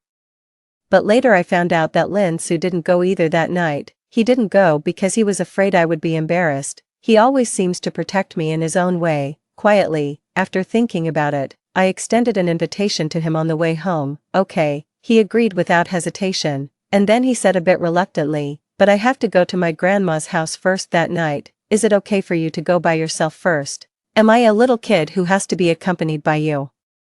He didn't say anything and turned to look at me. I just remembered that I had indeed stuck to his side every day since I was reborn. I don't care, I'll act spoiled. 8. On New Year's Eve, I put on my newly bought clothes and went to the appointment. It snowed heavily on the way there, and I was still worried that it might be difficult to go back later, but when I got there, I found that Liang Xiao had actually brought 2 men with her. One was her junior college boyfriend Chen Fei from the previous life, and the other was her boyfriend's best friend Wang Xiang. These 2 were from the neighboring class. They usually acted like little hoodlums. Skipping class and going to the internet cafe were common occurrences, and they took turns writing self-criticisms under the national flag every month. It was just that Chen Fei was a bit good-looking and could speak some sweet words. He not only coaxed Liang Xiao around but also, in the previous life, handed me a love letter from his best friend Wang Xiang before the college entrance examination. He said it was for my own good, claiming that someone like Lin Su was beyond my reach. It would be better to be with his best friend, and then we could have a double date with our best friends in the future. I was so scared that I refused immediately, and she was even dissatisfied, saying that she had meant well. Later, when I thought about it, she clearly wanted to disrupt my state of mind before the college entrance examination. How malicious her intentions were. I thought it would be more lively with more people, so I brought 2 more people. I hope no one minds, Liang Xiao said with a smile. Hearing this, the other classmates didn't know what to say. Everyone had agreed to go Dutch before coming, and now, even for Liang Xiao's sake, it wasn't appropriate to drive them away. I didn't look at them anymore and quickly walked over and sat down next to Jiang Yuan. Jiang Yuan immediately leaned over and whispered in my ear, "Save me. It was really wise of you to break up with her. Is she hopelessly in love? I really hope she can find someone better." "You're right." I pursed my lips. Those 2 had been clinging to each other like conjoined twins since they came in, and there was also Wang Xiang beside them, leering around at the girls in our class. When he accidentally met my gaze, he even gave me a lascivious smile as if we were very familiar. Ugh, I felt even more uncomfortable. After a while, almost everyone in the private room had arrived, so the monitor began to organize everyone to play games. The game was the classic truth or dare. Since some of the classmates in the class were still minors in senior high school, no alcohol was served at today's gathering. Those who lost could choose to drink juice or plain water by themselves. We were all classmates who got along day and night, and everyone knew which couples in the class were in an ambiguous relationship, so when playing the game, we also deliberately matched them up. For a while, there was a lot of laughter in the private room, until I drew the ghost card that symbolized punishment, and in this round, the person who was supposed to assign the punishment happened to be Liang Xiao. Oops, what should we do? Our top student Lin hasn't come yet. The other students in the class were still joking. After all, everyone in the class knew about my relationship with Lin Su, and Liang Xiao seemed to have been ready for this. There was even a hint of excitement in her eyes. "Song Yang, I'm not going to make things difficult for you. Just give a hug to the person who drew the other ghost card." As soon as these words were spoken, the people in the private room looked at each other, until Wang Xiang, who was sitting next to Liang Xiao, raised the card in his hand. After exchanging a glance with Liang Xiao, he smiled triumphantly. "Sorry, the other ghost card is with me." The scene fell silent for 2 seconds. When we thought about the fact that Liang Xiao's boyfriend, Chen Fei, had volunteered to deal the cards just now, everyone could figure out what was going on. Zhang Yang, the yellow-haired troublemaker in our class, immediately frowned and said, "Huh. This guy was also a special presence in our class."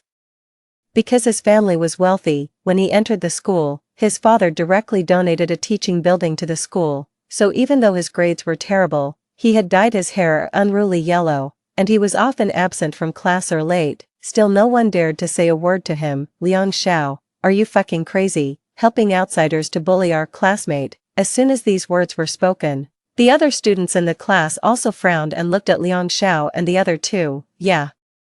Liang Xiao, what's going on with you?" Seeing this, Liang Xiao felt a bit intimidated, but after receiving a dissatisfied look from her boyfriend, Chen Fei, she still gritted her teeth and said, "It's just a game. Everyone accepted the punishment before. Why can't Song Yang take it now?" "Yeah, it's just a hug. It's no big deal," Wang Xiang beside her said with a smile as he walked towards me. He had already opened his hands before getting close. To prevent accidental injury, I pushed Jiang Yuan, who was trying to stand in front of me, found the right angle, and had already thought about how to kick him to sterilize him. The next second, the door of the private room was suddenly pushed open. Everyone subconsciously looked towards the door. Lin Su, wearing a black down jacket, appeared at the door. When he saw Wang Xiang, who had already walked in front of me, he subconsciously frowned and quickly walked towards me. Before I could react, he had already grabbed my arm and protected me behind him. At the same time, the yellow-haired guy also suddenly stretched out his righteous hand. He pressed down on Wang Xiang,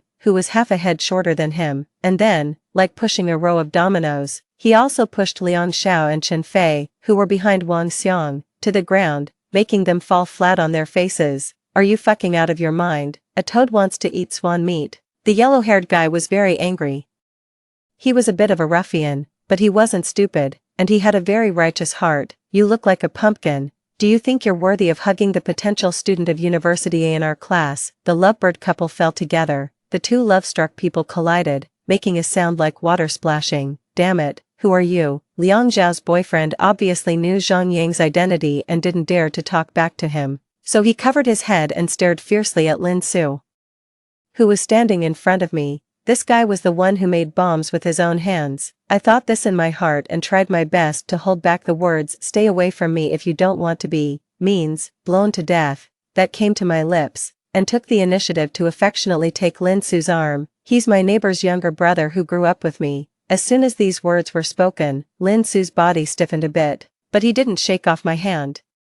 And the other students in the class also realized what was going on and began to accuse Liang Xiao and the other two. Liang Xiao felt extremely embarrassed. She subconsciously wanted to take Chen Fei's arm, but Chen Fei shook her off. Do you want to make me lose more face? After saying that, he glared at Liang Xiao, stood up, and quickly left the private room. Seeing this, Liang Xiao immediately got up and followed him. Only Wang Xiang was still pressed to the ground by the yellow-haired guy.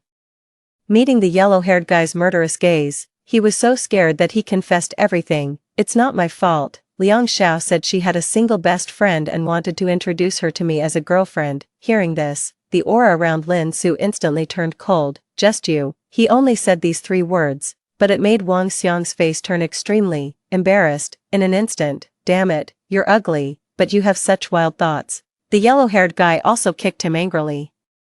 At this moment, there were only people from our class in the private room. Wang Xiang knew he was in the wrong, and he didn't dare to say a word after being kicked. He just slunk away. The remaining people looked at each other, then at Lin Su, whose face was colder than usual. Everyone gave up the idea of continuing to play, and one after another advised me that it was getting late, and it was time for our top student to go to bed, so I should take him home quickly. Me. Am I some kind of dog-taming master? There was no other way. I had to lead Lin Su away. Before leaving, I didn't forget to give Jiang Yuan a look. Don't think I didn't see that she was the one who sent a message to Lin Su before the game started. Receiving my look, Jiang Yuan gave me a look that said, "Sister, I understand you." Humph. So you're the one who understands everything, right? I followed Lin Su out of the KTV. The heavy snow outside still hadn't stopped. On New Year's Eve, there weren't many cars on the road. How did you get here? I asked Lin Su. He didn't say a word. Only the snowflakes on his shoulders that hadn't melted answered my question. In the cold winter, coming all the way here from his grandma's house, it was obvious why he came. Don't worry, I wasn't bullied. He remained silent. You came just in time, and everyone in the class was there. They wouldn't really just watch me get bullied. He still didn't say anything. If you're going to be sulky like this, then I'm leaving. After saying that, I turned around and walked away quickly, but before I took 2 steps, I stepped on the snow and slipped. Seeing that I was about to fall and touch the ground, I subconsciously reached out and grabbed Lin Su's arm. Seeing this, he also subconsciously grabbed me. However, the force has an equal and opposite reaction. He caught me, but he lost his balance. Moreover, the road was really slippery in the snowy weather.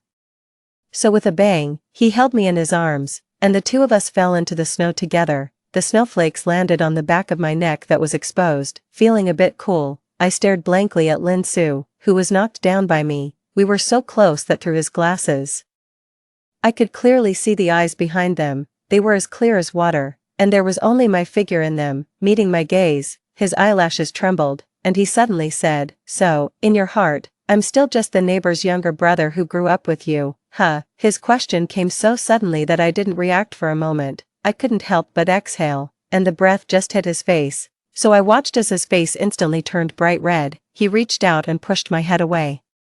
Quickly stood up, and then, like picking up a large doll, he lifted me up from the snow and helped me stand firmly. He also patted the snowflakes off my body. "It's nothing." He finally spoke again and said to me in a hoarse voice, "Let's go back." 9. The way back was still extremely quiet. Lin Su's parents had gone to his grandma's house to celebrate the new year. There was no one at his home at the moment. But considering the intimate contact in the snow just now, on the way back, I belatedly understood the meaning of his words just now. My heart hadn't slowed down until now, so I didn't have the nerve to invite him to my house to celebrate the new year. The corridor of the old residential area was a bit dim. I followed him and we went up the stairs one after the other. He coughed loudly twice, and the voice-activated light in the corridor reluctantly turned on. From the first floor to the third floor, it wasn't a very long distance.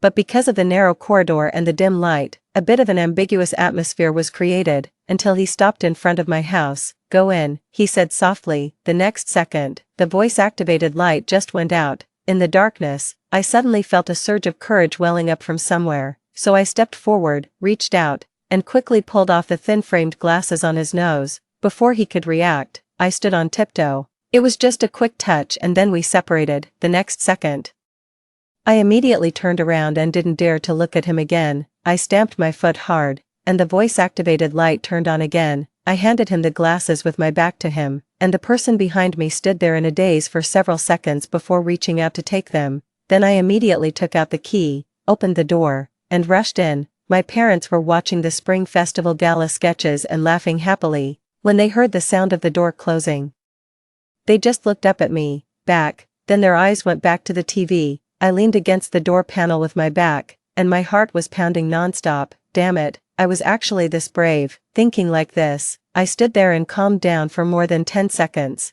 until I didn't hear the sound of the door closing behind me. I realized something was wrong. I turned around and looked outside through the peephole. Outside the door, Lin Su was still standing there stupidly without moving. From my perspective, I could vaguely see his red ears and side face. After a long time, until the voice-activated light in the corridor went out again, he then raised his hand and covered the side of his face that I had just kissed. In the darkness, I heard him let out a frustrated ah sound, then he turned his head and looked towards my door. When our eyes met, even though I knew he couldn't see me, my heart still skipped a beat, so I immediately turned around and ran back to my room. I was so agile that my mom exclaimed, "What are you doing? Did you go to be a thief?" "Wasn't I? I went to be a heart thief." I fell onto the bed and buried my face in the quilt, after a long time, until my face turned red from holding my breath and I almost couldn't breathe. I finally raised my head. My heart was still beating fast. Before I could calm down, my phone in my pocket suddenly vibrated twice. I took it out and saw that Lin Su had just sent me a message. "Lin Su, I'm not angry with you." The awkward tone clearly showed that he was responding to what I said at the door of the KTV just now. So cute. I didn't even realize that the corners of my mouth had raised. I was just about to type a reply to his message. Suddenly, I heard a whoosh sound outside. The next second, it was the sound of fireworks exploding. It was midnight. I wriggled and sat up on the bed. I was about to go to the balcony to watch the fireworks, but my phone suddenly vibrated twice again. "Lin Su, Happy New Year." Yang, Lin Su, good night." Outside the window, there were the sounds of one firework after another exploding, along with Lin Su's timely blessing. Countless group messages also arrived one after another, but I didn't feel like looking at them anymore. I casually threw my phone aside, turned over, and buried myself back in the quilt. I didn't need to go to the window to watch the fireworks anymore, I thought, because the biggest firework of the night had already exploded in my heart. 10. Winter passed and spring came, and soon it was the second semester of senior year of high school. There were less than half a year left until the college entrance examination. After the results of the first mock exam came out, I rushed into the top 3 of the grade for the first time. The homeroom teacher, Mr. Fong, smiled so widely that his eyes almost disappeared. "Just like last time, very good. Now it's almost certain that you can get into University A. There will be 2 outstanding students from our class going to University A." After saying that, he happily went to show off to the other teachers in the office. For a while, I became famous in the whole grade's teaching team. Sometimes when I walked on the road with Lin Su, some classmates would come over, saying they wanted to get some of the top students good luck. However, Mr. Fong hadn't been happy for a few days when Liang Zhao's parents came to the school making a scene. Just like in the previous life, after the results of the first mock exam came out, Liang Zhao's ranking dropped directly to outside the top 100 of the grade. Liang Zhao's parents had divorced due to a lack of affection in their early years, but they were very strict in disciplining Liang Zhao, their only daughter. Under their strict education, Liang Zhao's grades in the first and second years of high school were always very good. It was only when she fell in love with Chen Fei in the third year of high school that her ranking dropped. Growing up in such a family environment, Liang Zhao had also developed a character of lacking love and being selfish. She was easily coaxed by Chen Fei's sweet words. Once she was in love, she was so infatuated that not even 10 donkeys could pull her back, but I didn't expect that she would give herself to him so easily. There were less than 3 months left until the college entrance examination. She found that her period hadn't come and was afraid that she was pregnant, so she secretly bought a pregnancy test kit and planned to test it at home. As a result, accidentally, her mother caught her. What happened next completely got out of Liang Zhao's control. Her mother called her father over and forcefully took her to the hospital for an examination. Finally, when the examination results came out and it was found that her period was delayed because of the high pressure in the third year of high school, her parents let out a sigh of relief. When they got home, they began to interrogate Liang Zhao about which classmate's house she had stayed at during the several nights she was out late. At this time in the previous life, in a hurry, Liang Zhao mentioned my name, and I also sensed something was wrong. So when her parents called, I subconsciously covered for her and said that she had stayed at my house. Her parents then didn't make a big deal out of it. In this new life, I didn't answer the call at all. The phone vibrated for a long time before it stopped. After I finished my homework, I picked up the phone and clicked into the class group to take a look. As expected, everyone was discussing that Liang Zhao's parents had suddenly called them at night, and because of the incident in the KTV before, everyone wanted to stay as far away as possible. They all said that they weren't familiar with Liang Zhao and didn't know which classmate's house she had stayed at during the nights she was out late. So the next day, Liang Zhao's parents rushed to the school in a rage. What happened next was a complete mess. In the end, Chen Fei, the poor student, was directly expelled from the school because of this matter. Liang Zhao also lost all face because of this. Amid the quarrels between her father and mother, who were blaming each other for not fulfilling their parental responsibilities, she directly suspended her studies and went home to prepare for the exam. For a while, the air in the whole school became much fresher. 11. After a heavy rain, the weather gradually became hot. On campus, young boys and girls took off their thick clothes one after another and changed into light summer school uniforms. The vitality of youth could be seen everywhere. The night before the college entrance examination, everyone got together for the last carnival. The familiar song, "The Heart of a Dream Chaser," was playing on the radio. Everyone stood in the corridor and sang in unison, and casually scattered their 3 years of youth all over the campus. In the midst of the flying paper and ink, Lin Su walked through the noisy crowd and came to my side step by step. Under Jiang Yuan's ambiguous gaze, he leaned into my ear and said a word to me. He said, "Yang Yang, I'll be waiting for you at University A." With his words, in the examination room the next day, I was full of energy throughout the whole process. Finally, when the scores came out, I had an outstanding performance beyond my usual level and won the first place in the science category in the city. Throughout that entire summer vacation, I was so happy every day that I lost all sense of direction. On the day the admission notice was delivered to my home, I stood downstairs and shouted Lin Su's name at the top of my voice, and the whole neighborhood heard me. In the scene where a bunch of people pushed open their windows to watch the excitement, a familiar figure finally appeared at the familiar window on the 3rd floor. When he saw me downstairs, the corners of his lips instantly curled up, and I raised the admission notice in my hand and waved my arms cheerfully. "Look, I've been admitted to University A," I shouted happily. "We can go to University A together." Upon hearing this, all the neighbors who had pushed open their windows to watch the excitement burst into joy and congratulated me with smiles. Amid the congratulatory voices, I saw Lin Su open his mouth, and then, as if afraid that I wouldn't hear him, he raised his hands and made a trumpet shape with them by his mouth. The next moment, I heard his voice, which was more cheerful and loud than I had ever heard before. "I heard you."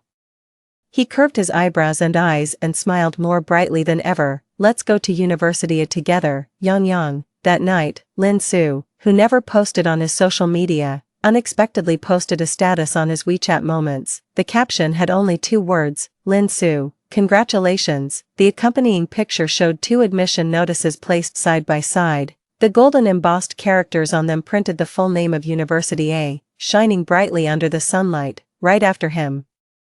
I also posted a status on my WeChat moments. It was still that picture, but the caption had been changed to 2 different words, Song Yang, same joy. When I refreshed it again, within just a few minutes, there were already a lot of comments. Jiang Yuan, just a passerby, may I ask what kind of wedding scene this is? Zhang Yang, just a passerby, may I ask what kind of wedding scene this is? The Monitor, just a passerby, may I ask what kind of wedding scene this is? I smiled and also left a comment below, Song Yang, stop kidding, he's still a minor, yes, because he skipped 2 grades in a row when he was at school. My childhood friend Lin Su is still a minor now. This is really a sweet trouble. I put down my phone with a helpless smile. When I looked up again, I met Lin Su's slightly resentful gaze. Are you going to call me the little neighbor brother again? No. I immediately put away my smile and my expression became extremely serious. You're a candidate for my future boyfriend. Well, the puppy is satisfied. 12. In September, it was the school opening season. I packed my luggage and set off for the school by high-speed rail together with Lin Su. Before leaving, Jiang Yuan said goodbye to me reluctantly. I'll come to visit you at University A after the military training is over. I smiled and agreed, it's really amazing. Because of my rebirth, the study atmosphere of the whole class was driven up. In the end, even Zhang Yang, the guy with dyed hair who originally had no chance of going to university, was admitted to a junior college. On the day the scores came out, his wealthy father, in a fit of excitement, donated another library to the school, and my deskmate Jiang Yuan also had an outstanding performance in the examination room and was admitted to University Z, which was second only to University A. Since it was just in the neighboring province, we made an appointment to visit each other's schools in the future. However, Liang Xiao, who took a leave of absence from school and went home to review for the exams, saw her grades plummet. In the end, her scores were only enough for her to enter a second-tier university, so her parents directly chose to transfer her to another school for repeat study. I don't know if she regretted it on the day the scores came out, in that crucial senior year of high school. She recklessly squandered her youth in that puppy love. However, all these have nothing to do with me anymore. I looked at the gate of University A in front of me and couldn't help but sigh. As expected of the top university, even the gate looks so imposing. Come on, Yang, you and Xiaoshu stand together, let me take a photo of you too, Lin Su's father, who came with us to register, suggested with a smile. So the 2 of us stood in front of the gate of University A. While raising the camera, Lin Su's father was still saying, okay, get closer, a little closer. In the presence of the adults, I felt a little embarrassed and took small steps to get a little closer to Lin Su. Why don't you 2 give a V sign together, or pose in some way? As the words fell, just as I was about to raise my hand to give a V sign, my right shoulder suddenly felt heavy. It was Lin Su who reached out and put his arm around me. I instinctively looked up. In the sunlight, the corners of the young man's lips curled up, and he smiled as happily as he did on the day the admission notice was delivered. When we were 5 years old, he carried his little school bag and we stood at the gate of the kindergarten. The adults smiled and asked us to get closer. He reached out and carefully grabbed my braid, calling me in a childish voice, sister. At the age of 18, I was admitted to his university. We stood at the gate of the university campus, and he reached out and put his arm around me, smiling and whispering in my ear, Yang, get closer, just like this, get closer, a little closer. Click. The picture was frozen at this moment. The end of the main text. Extra. Love daily life. 1. Song Yang and Lin Su officially got together in their sophomore year of university. Song Yang prepared a surprise for Lin Su's 18th birthday several months in advance and also asked Lin Su's roommates to keep it a secret from him. However, in the end, it was Lin Su who made the first move. Before pushing the door open, he suddenly stopped and looked at Song Yang seriously. Yang, I'm an adult today. I know, Song Yang said nervously as she looked at the door. Behind that door was the surprise she had carefully prepared for Lin Su.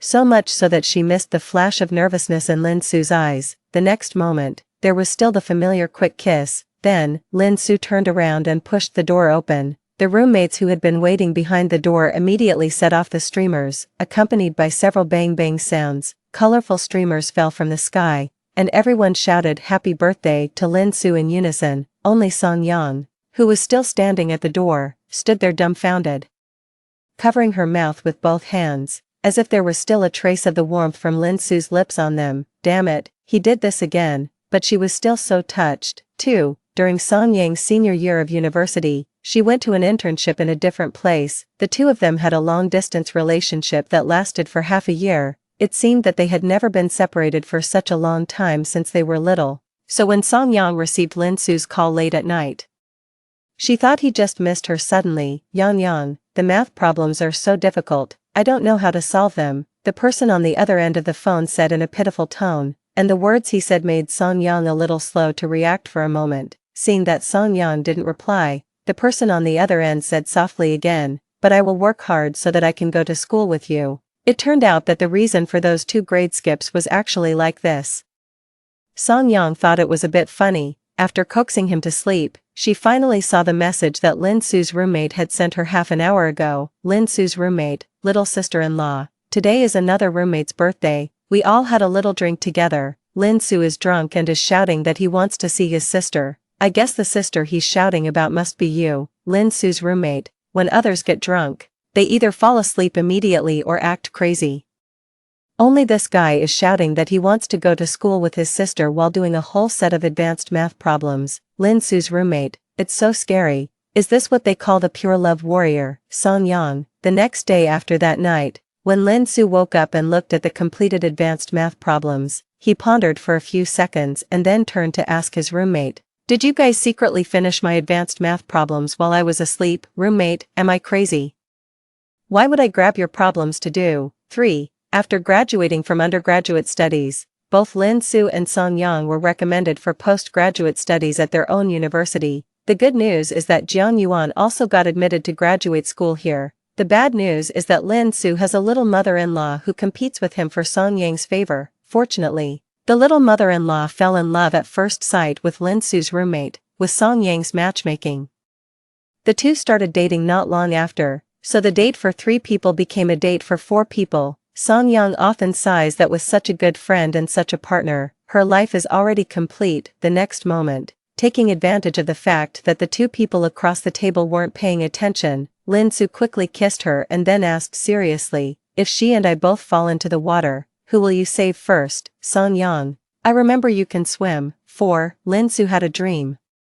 But if I had listened carefully, I should have noticed that his tone was slightly trembling when he answered the phone. When she was found, her body had already been gnawed by wild beasts and couldn't be recognized anymore, but he still recognized her at a glance. The necklace around her neck was the birthday gift he gave her when she was 16. He woke up crying from the dream, scaring Song Yang who was lying beside him. What's wrong? She leaned over and kissed his face. The next moment, she was hugged by him. He was like an insecure puppy, burying his head in her chest. Finally, under Song Yang's constant questioning, he whispered about the dream he had. Unexpectedly, after hearing it, Song Yang suddenly asked him, what if it were true? I mean, if I were really killed by someone, what would you do? She emphasized the word if to stress that this was just an assumption. He raised his head and met Song Yang's curious gaze. He knew that he had to answer this question.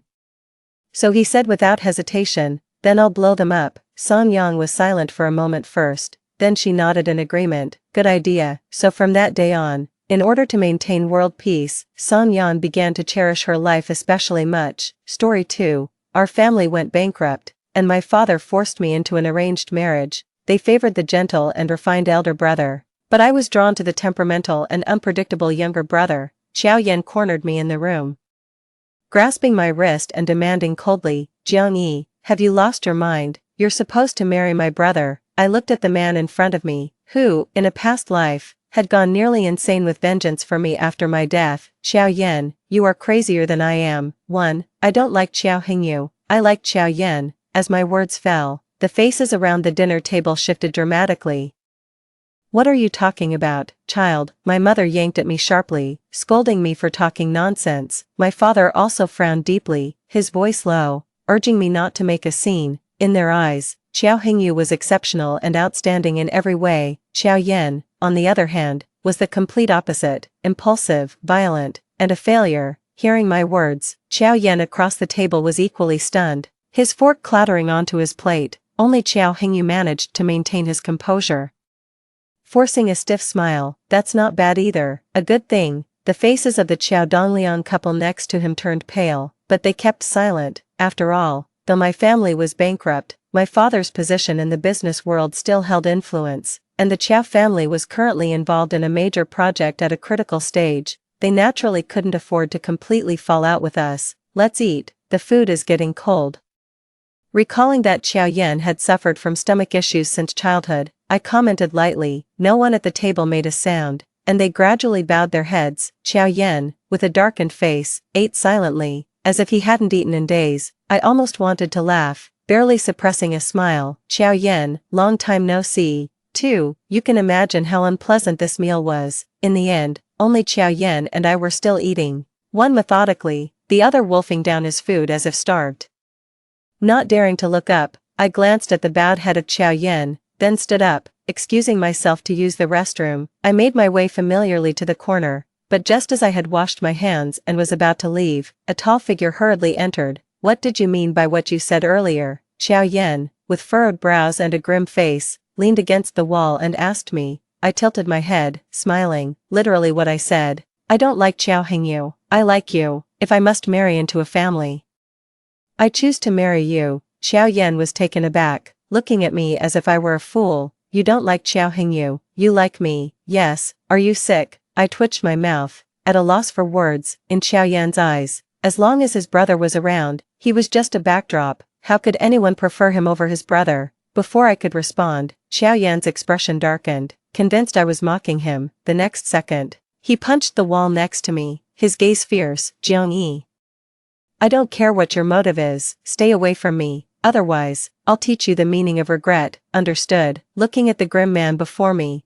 my mind suddenly flashed back to Xiao Yan from my previous life. 3 days after my death, my broken body lay unattended in the morgue. It was he who found me, tears dropping steadily onto my body, eventually turned red-eyed and hugged me. He said, "Jiang Yi, don't be afraid, I'll take you home, and I won't let anyone hurt you again." Suddenly, my vision blurred, and I couldn't help but shiver slightly. Seeing this, Xiao Yan panicked and instinctively tried to pull away. "You." The next second, I grabbed his collar and pulled him close. My lips nearly touched the corner of his. "Xiao Yan, why can you like me, and I can't like you?" "I insist on liking you." Xiao Yan was completely dumbfounded, his eyes wide as he held up his hands in a surrendered gesture, not daring to touch me. "When did I ever say I liked you? Really don't like me?"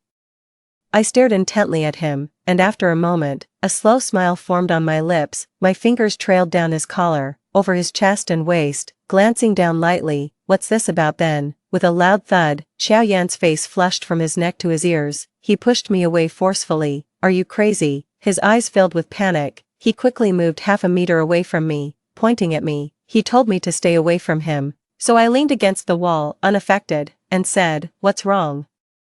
"I just like you. Your parents let me choose. I chose you. You're being unreasonable." Xiao Yan was so angry he looked like he was going to explode, frowning at me, asking if I was out of my mind. I laughed even harder, saying, "Yes, I have a disease where I'll die without you." Xiao Yan fiercely turned his head and cursed under his breath, his ears red as if bleeding. "Ah Yan, what's wrong?" Just then, Xiao Hingyu's voice suddenly came from the living room. Xiao Yan's face changed slightly, and he gave me a warning look. "I don't like you. Don't go out and say anything about choosing me." After saying that, he turned and left, not heading to the living room, but quickly going upstairs. I watched his retreating back, a bitter feeling spreading in my heart. It was this man who, in his last life, died a gruesome death for my sake. The matchmaking dinner ended unhappily, and when I got home, my parents inevitably lectured me. They said I was blinded by foolishness.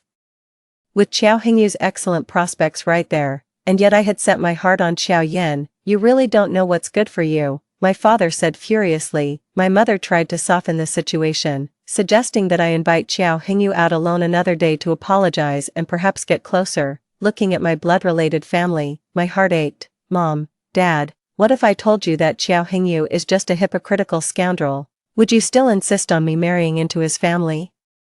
My mother was stunned, her brows furrowed. How could that be? Chow family's eldest has always been famously outstanding. How could he be hypocritical? Then she continued to persuade me, saying that everyone has flaws and that I should just endure it, be obedient, that Chow Yen has a bad temper and no prospects. He might even be the illegitimate child of the Chow family. What future could you possibly have with him, with Hingyu? The wealth of the Chow family will be yours.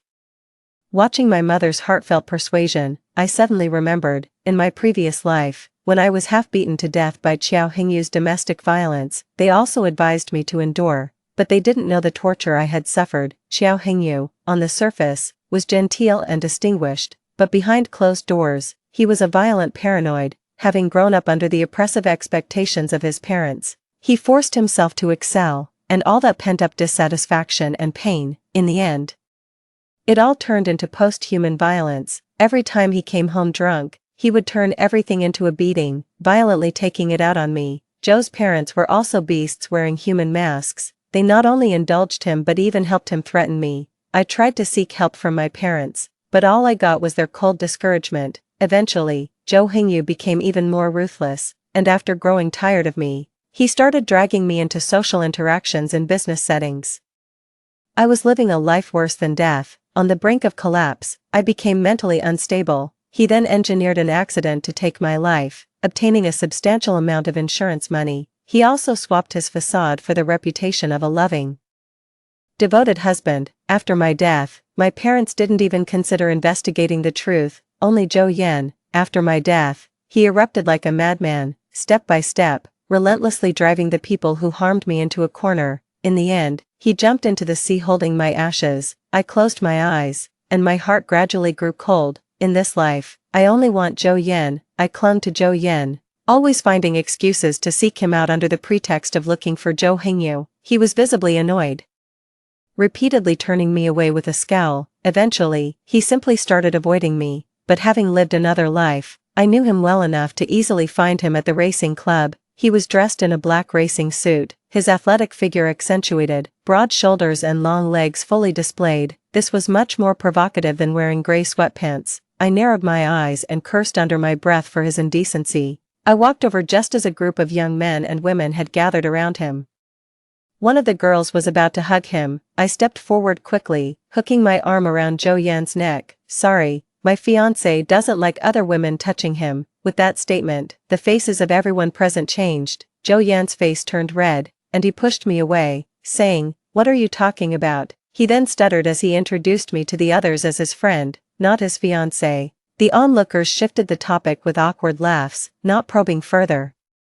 Yet the girl who had initially approached Zhou Yan came forward again, asking him to take her for a spin. Zhou Yan hesitated and glanced at me. I smiled and said, "Sure." Then I casually placed my hand on the shoulder of a nearby young man. Then, "Little brother, could you take me for a spin? I've never tried this. It looks thrilling." The young man's eyes lit up, his smile reaching his ears, and he eagerly agreed. As I turned to walk with him, the next second, my arm was forcibly pulled back. Zhou Yan, with a dark expression, pulled me to his side. "I'll take her." I smirked and smiled. Over the next few days, no matter where Zhou Yan went, I always managed to find him first. If he was sleeping at home, I would directly go upstairs and flip his bedding. If he went out for fun, I would follow him closely. I enjoyed seeing him so frustrated yet unwilling to scold me. After a few days, the way he looked at me changed. He finally fiercely warned me, saying if I continued to follow him, he wouldn't be polite anymore. Curious about how he intended to be impolite, I went to the bar where he was hanging out that night. He wasn't surprised, nor did he drive me away immediately. Instead, he let me sit down and join them in drinking and playing games. The drink was, of course, strong liquor,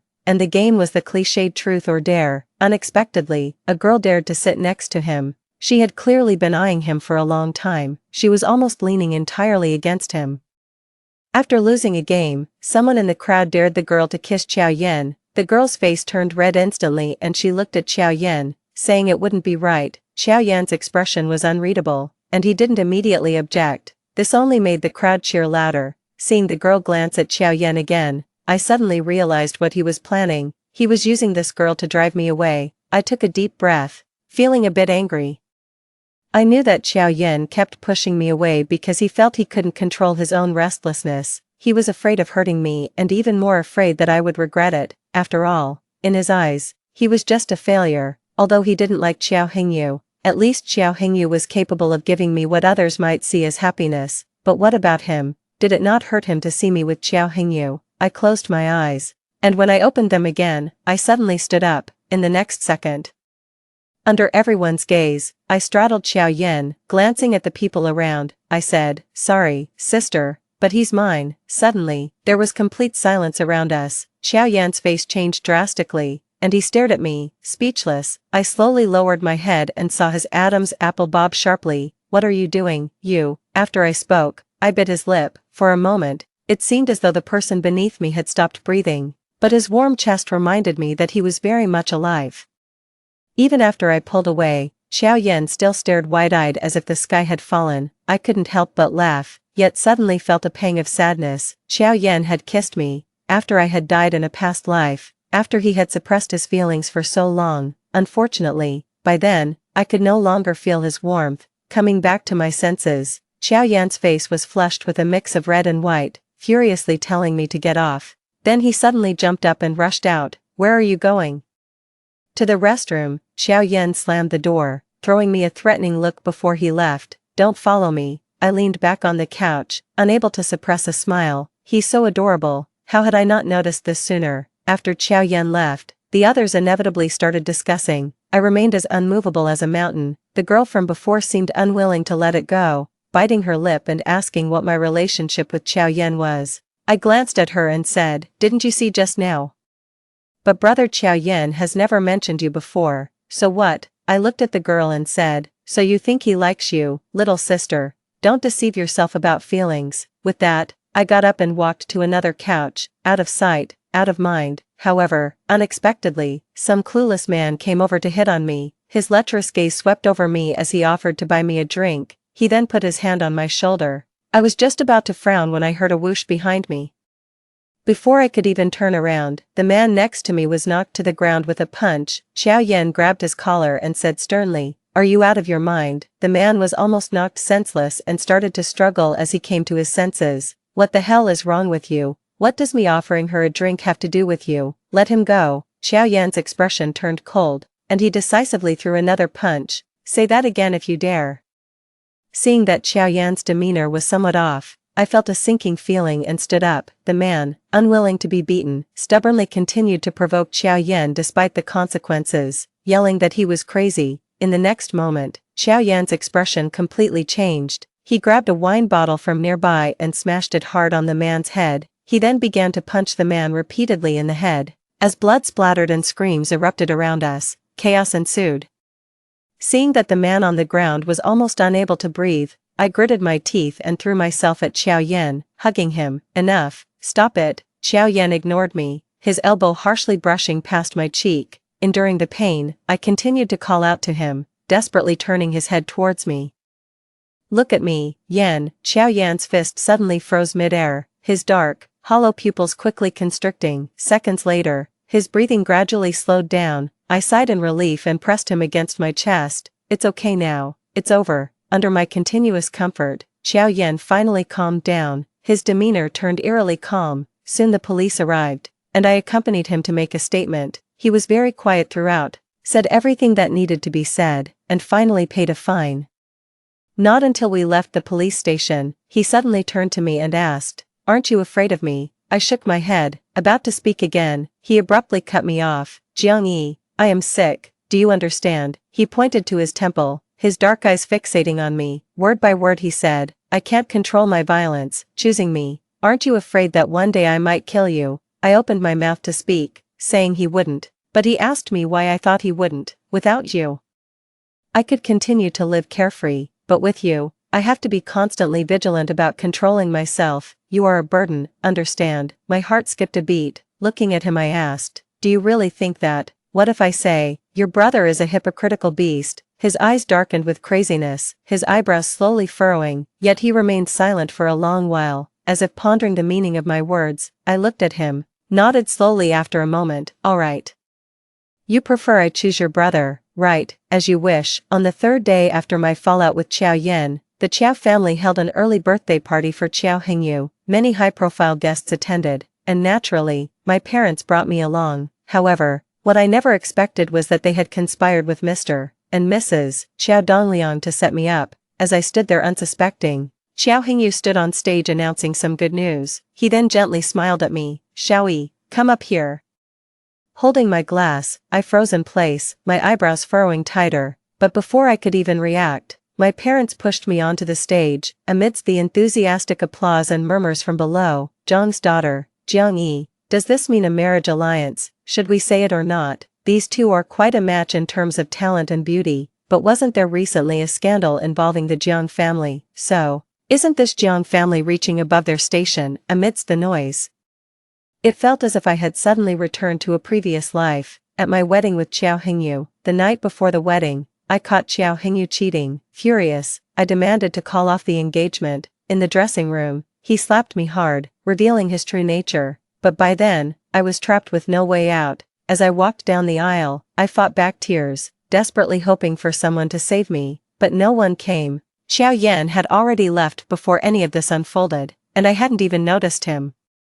Now, standing on such a stage again, I felt almost suffocated. Qiao Hingyu had cornered me, banking on the fact that I had no escape. If I messed up today, not only would my family and I become a laughingstock, but my parents would also be utterly disgraced, kicked while they were down. "Xiaoyi, what are you daydreaming about? Tell everyone our engagement date," Qiao Hingyu said with a smile, handing me the microphone. Looking at his hypocritical mask made my stomach churn. Ignoring him, I turned my gaze straight to the banquet hall door. "Qiao Yan, I'm giving you 3 seconds. If you don't show up in 3 seconds, you'll learn what regret really means." 3, 2, 1, bang. A loud noise came from the door. I looked up in shock. Amidst the roar of a huge engine, a black sports car had violently crashed into the wall. "What the? Who is this? Are they insane? Security, someone has broken in." The banquet hall erupted into chaos and screaming.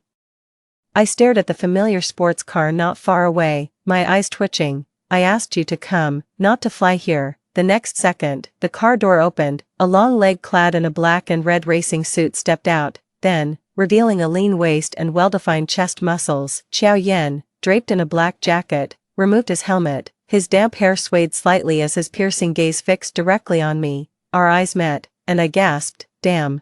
Why is my man so handsome?" "Qiao, the second young master of the Qiao family. He's gone mad, driving a car right into here. What about his manners?" "Manners? Haven't you heard? This second son of the Qiao family is known to be a violent madman." God, calling him a violent madman is an understatement. Amidst the surrounding murmurs, Qiao Hingyu next to me frowned deeply. "Yan, you, brother." Qiao Yan interrupted him, looking straight at Qiao Hingyu and said firmly, "Taking advantage of my absence to steal my woman, that's not very nice, is it?" His words silenced the crowd instantly. My parents and the Qiao family were shocked, while the other guests were confused. If I remember correctly, the person Jiang Yi chose to align with was me, right? Qiao Yan looked at me again, his dark pupils exuding a fierce yet gentle glow. Under everyone's watchful eyes, he walked towards me step by step. "What do you say, Miss Jiang?" As he spoke, Qiao Yan stood before me, bowed slightly, and extended his hand invitingly, looking at his open hand.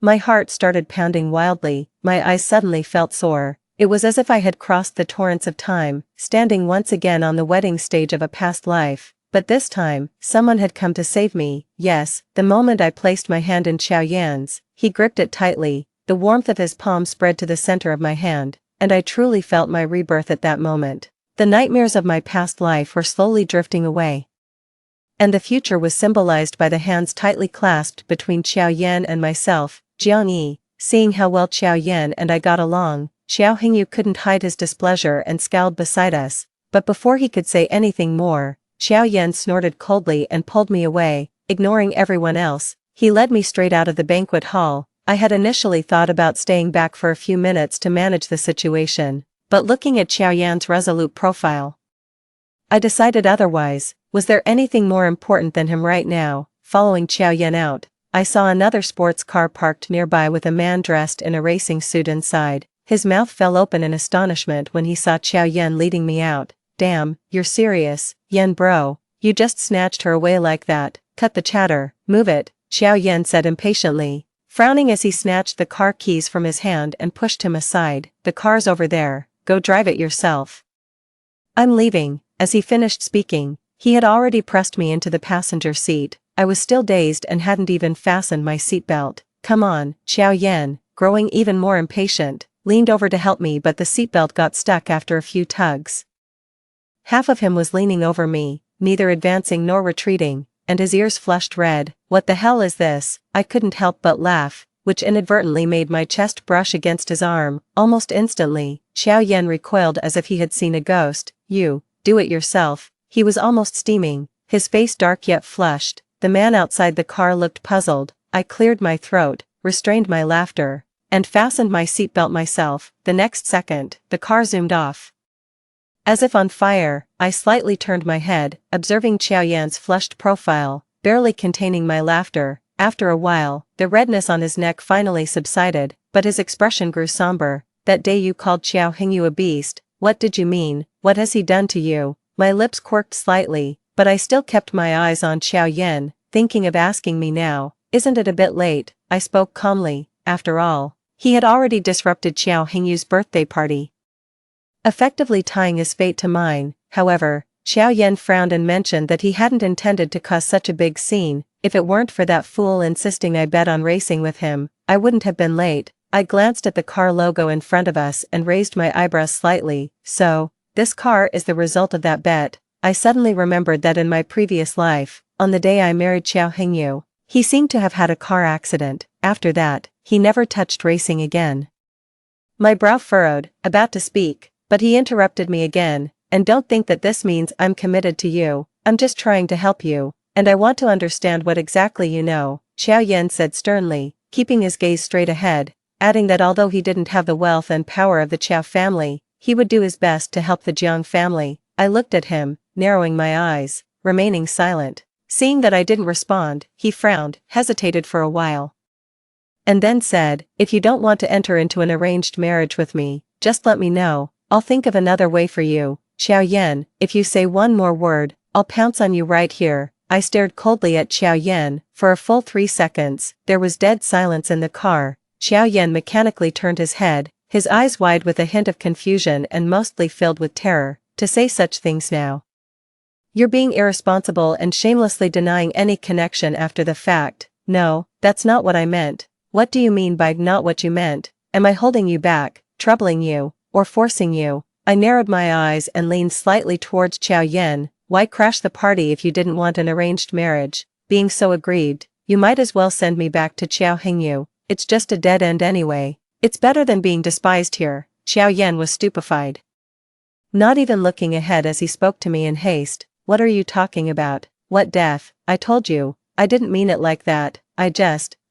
He explained frantically, almost biting his tongue. Looking at his face, I suddenly felt a bit reluctant to tease him anymore, but if it hadn't been for his infuriating words, I wouldn't have purposely agitated him, recalling the crazy things he did for me in the past life. I closed my eyes and said, enough. Xiao Yan paused. The next second, I leaned over and kissed him hard on the lips. Driving recklessly causes tears. Don't learn from this. With a screech, the tire skidded fiercely. Xiao Yan swerved and stopped the car on the roadside. Jiang Yi, he shouted at me angrily, staring but unable to speak. Finally, he managed to say with a red face, do you realize how dangerous that was just now? I raised an eyebrow. Of course I do, but rather than having you send me back, I'd rather die with you. With a click, the safety belt slid off. Before Xiao Yan could recover from the shock, I leaned over and pressed him down on the seat. Glaring at him, I slowly bent down. My lips brushed past his lips, nose, and eyes. Finally, I bit down on his ear. In a hoarse voice, I said, better to be a romantic ghost than a vengeful spirit. As I spoke, I felt Xiao Yan tense up, his body stiffening. With a smirk, I pressed down on his wildly beating heart and softly called his name, Yan. The space in the driver's seat was cramped, and the temperature suddenly soared. Xiao Yan's hand on my waist tightened gradually, radiating intense heat. Watching his Adam's apple move nervously, I chuckled and pressed my lips to it. Thud, thud, thud. You can't park here. Didn't you see that? Before the sentence finished, the traffic policeman outside the car window stood frozen. 3 pairs of eyes met, and silence ensued. I slowly raised an eyebrow, thinking to myself, "Uncle, you're not young anymore, how can you lack such discernment?" Underneath me, Xiao Yan came back to his senses, his whole body exploding. He fumbled desperately to restore the scene to normal. The more anxious he became, the more his hands touched places they shouldn't. Eventually, he was about to lose his mind. The policeman outside couldn't bear to watch anymore and silently turned away. "Well, anyway, drive off as soon as possible. And remember to pay the fine later." After saying that, he left, cursing under his breath with a flushed face. Inside the car, I sat back in the passenger seat, feeling a bit regretful. "Are you still giving me a ride home, Xiao Yan?" "No." "Oh, then do I need to remind you again about wanting to be with you?" "No, you don't have to." "Alright, can we go home now? I'm tired." Xiao Yan didn't say a word and swiftly started the car. I grinned at the car window. "You're still not beyond my handling." After Xiao Yan and I left, Xiao Hengyu cleaned up the mess.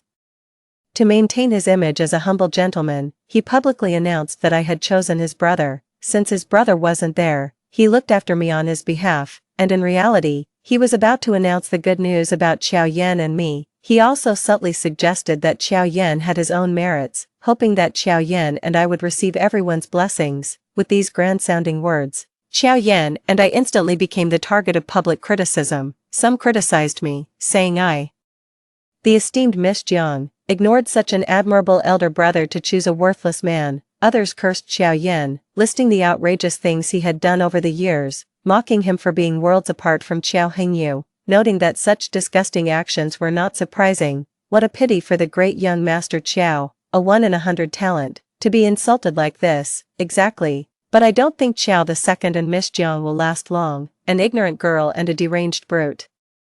TSK, amidst the sighs, I just lay at home planning my next move. Having experienced my past life, this was nothing. Right now, the most important thing was to persuade Xiao Yan to return to the Qiao family business, without reclaiming what belonged to him. Our future would certainly be challenging. Thinking this, I sprang up and hummed a tune while doing my makeup beautifully. I hadn't seen Xiao Yan in 2 days, and I was itching to see him blush. Just as I finished getting ready and opened the door, I saw my parents sitting in the living room with worried faces. Seeing me come out, their faces grew even longer, asking where I was going. "To the Qiaos," I answered and was ready to leave, but my mother stood up and walked over.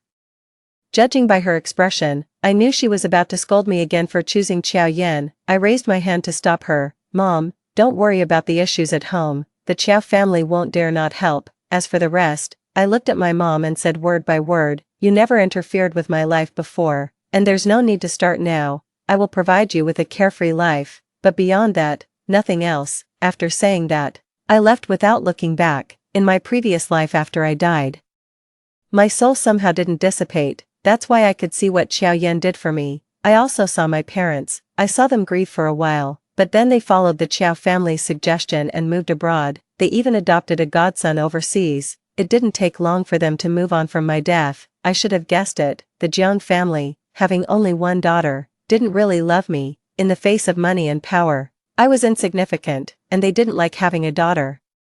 Thinking she'd just marry off anyway, if it weren't for my father's health preventing them from having more children, they wouldn't have stopped at one. So, after I died, I didn't expect them to suffer much, but seeing their indifference, my heart trembled with pain. At that time, I felt even if I lived again, it wouldn't mean much. Not until later, when I saw Xiao Yan, I watched him hold my body and weep, watched him completely sever ties with the Qiao family. I watched him take revenge for me alone. To confront the Qiao family, he even knelt down and begged for help. Severely beaten, the already injured leg was further impaired. At that moment, my soul was fiercely stirred. I swore, if given another chance, I would never let him suffer again. Upon arriving at the Qiao's residence, I heard the sound of shattering glass as soon as I entered. This was followed by the furious scolding of Qiao's father. "If you don't want to be part of this family, then get out. What do you think you are? Without the Qiao family, would you have everything you have now?" Then came the insincere attempts of Qiao's mother and Xiao Hengyu to calm the situation. I pursed my lips slightly, already guessing who they were scolding, but with Xiao Yan's temperament, would he really just let them berate him? With a frown, I stepped forward and entered. I saw that the large aquarium in the living room had shattered. The fish inside lay on the floor, motionless as if they had long been dead. In addition, There was an ashtray with bloodstains on the floor. Xiao Yan stood amidst the wet floor and glass shards, a wound on his forehead bleeding. In an instant, my chest felt like it would burst. They dared to harm Xiao Yan. Were they insane? I quickly approached Xiao Yan to ask what had happened. He hadn't expected my sudden appearance. His darkened face froze, wondering why I was there. I'm asking you, what happened? Who did this to you? Perhaps my grim expression made it difficult for Xiao Yan to speak. Xiao's father, with a face as dark as iron, sternly admitted he did it and asked what about it. Xiao Hengyu, sensing the tension, quickly came forward to ease the atmosphere. While soothing his father, he explained to me. He said that Xiao Yan, either out of bad mood or something else, had killed his father's favorite fish with medication.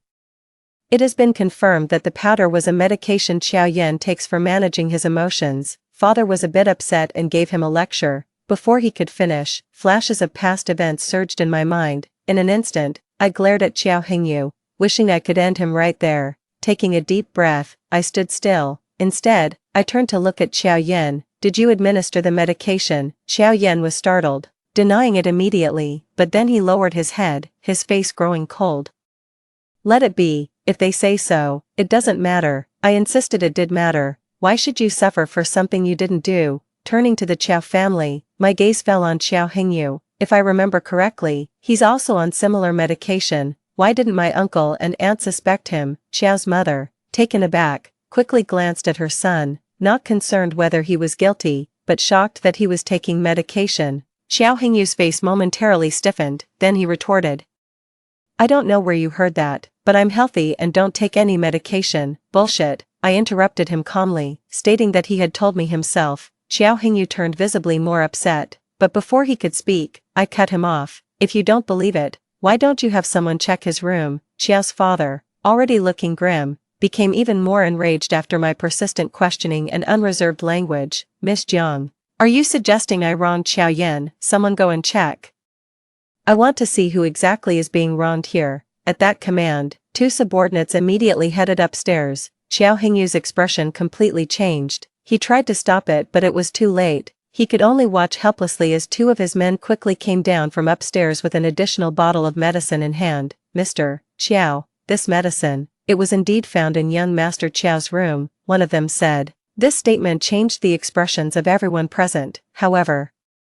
Xiao Hengyu quickly stepped forward to explain, stating he had been under great pressure recently and the doctor had prescribed him some medication. Upon hearing this, Xiao's mother quickly came forward to show her concern. Xiao's father, on the other hand, seemed to sense something amiss, his face turning a mix of blue and red. Enough, no need to investigate further. Xiao Hengyu glanced at Xiao Yan and suggested they just assume it was him who was responsible. Dad, you're not in good health. Don't get angry anymore. It also lets others make a laughing stock out of us. I almost laughed at Xiao Hengyu's demeanor. I confronted him directly, insisting that it was better to clear up the truth. Xiao Hengyu gave me a resigned look as if he was the one being wronged. He asked what I wanted. I remained unfazed and pushed Xiao Yan, who was beside me, forward. If the young master insists on admitting it was him, then he should apologize to Xiao Yan. You, Xiao's father began, his eyes widening in anger, but Xiao Hengyu stopped him. He smiled faintly, then turned to Xiao Yan and apologized. I shouldn't have wrongfully accused you, little brother. The word little brother was said with a clenched tone. After that, there was a moment of silence. Then, Xiao Yan bowed his head and silently pulled me away to leave. It wasn't until we were in the car that he suddenly turned to stare at me. I thought he would be moved to tears, questioning why I believed in him unconditionally and protected him so fiercely. Then he would uncontrollably hug me tightly, and finally, kiss me passionately. Instead, he asked, why did you know Xiao Hengyu was also taking that kind of medicine? Have you been in his room? What exactly is your relationship with him? I gasped, at a loss for words in front of him. As the jealousy in the car threatened to suffocate us, I decisively moved closer and wrapped my arms around Xiao Yan's neck. The sudden closeness threw his gaze into disarray. He leaned back, telling me to stop my tricks. You need to explain clearly, what exactly? MMPH. I leaned in and kissed him deeply, far more boldly than the light kisses of before. He heated up entirely. A few seconds later, when he pushed me away, he looked like a cooked shrimp, his eyes watery as if he had been bullied. I quickly turned my head and moved back to the passenger seat. Goodness, I really had to restrain myself. waving my hand. I signaled him to start driving and then listened to my explanation. Xiao Yan, still dazed, nodded and obediently started the car. My heart melted. About the things from my past life. It wasn't that I didn't want to tell Xiao Yan. Firstly, it was too unbelievable, and I feared he wouldn't believe it. Secondly, the past life was too painful. It hurt me, and it hurt him. I didn't want to remind him of those memories, so, after thinking, I made up an excuse. I said Xiao Hingyu was a senior from my previous school, but I had inadvertently discovered he wasn't as he appeared, so, for this arranged marriage, I had investigated him beforehand. The explanation was full of holes, but Xiao Yan didn't ask further. Instead, he made an unrelated comment, saying he was from the same school as me. He asked why I hadn't investigated him. Who says I didn't investigate? Without investigating, how could I know that someone has had a crush on me since freshman year? Xiao Yan's expression changed abruptly. When did I say I had a crush on you? I turned my head to look at him and laughed. Xiao Yan, realizing what he had said, quickly turned his head away. No matter how much I tried to coax him afterward, he remained silent. His handsome face flushed red. What else could I do but indulge him? I told Xiao Yan that Xiao Hingyu and the others would not let us be.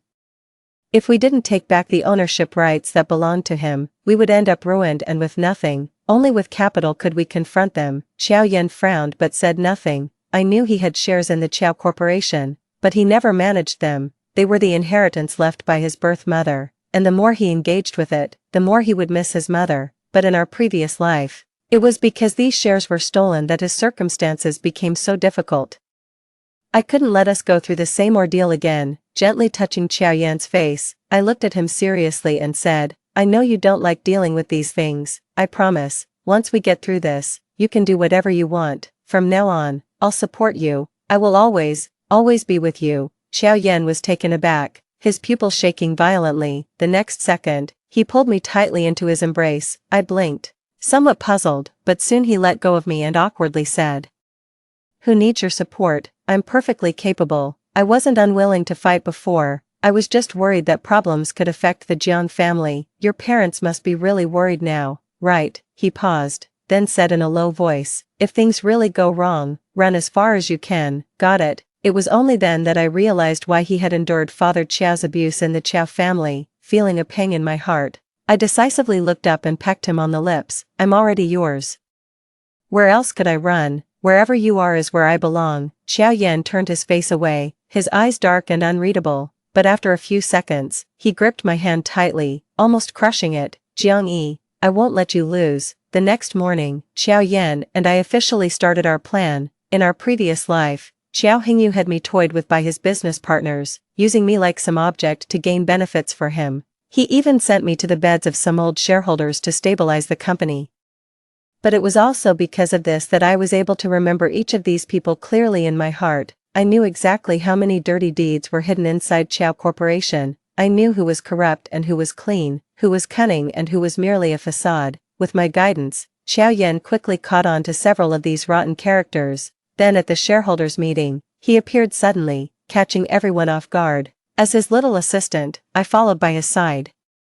Watching Xiao Hingyu and some shareholders' faces change dramatically, feeling extremely satisfied, some used the excuse that Xiao Yan hadn't managed the company for a long time to argue that he no longer deserved to be a shareholder. Xiao Yan scoffed coldly and sat down with a drag of his chair. It's true I haven't managed the company, but my shares have still been profiting the company, unlike you, who appear diligent but engage in shady dealings behind the scenes. It's a miracle the company has survived this long under your management. The old shareholder turned pale. He choked out that Xiao Yan was slandering him. He said he had been in the Qiao Corporation for 8 years, and even the chairman had never spoken to him like that. Other shareholders chimed in, criticizing Xiao Yan and mocking him for his ignorance and audacity to show his face here. Hingyu now found himself overshadowed. You're not going to throw him out? With someone like him in the company, it chills my heart, an old shareholder exclaimed loudly. Everyone then turned their attention towards Xiao Hingyu. Xiao Hingyu massaged his temples, feeling a headache coming on. Yan, you see, it's not that I don't want you to stay. Sai, you should go back first. I'll discuss with Mom and Dad tonight to see if we can arrange something else for you. You don't need to handle the company's affairs anymore. Why can't I be involved?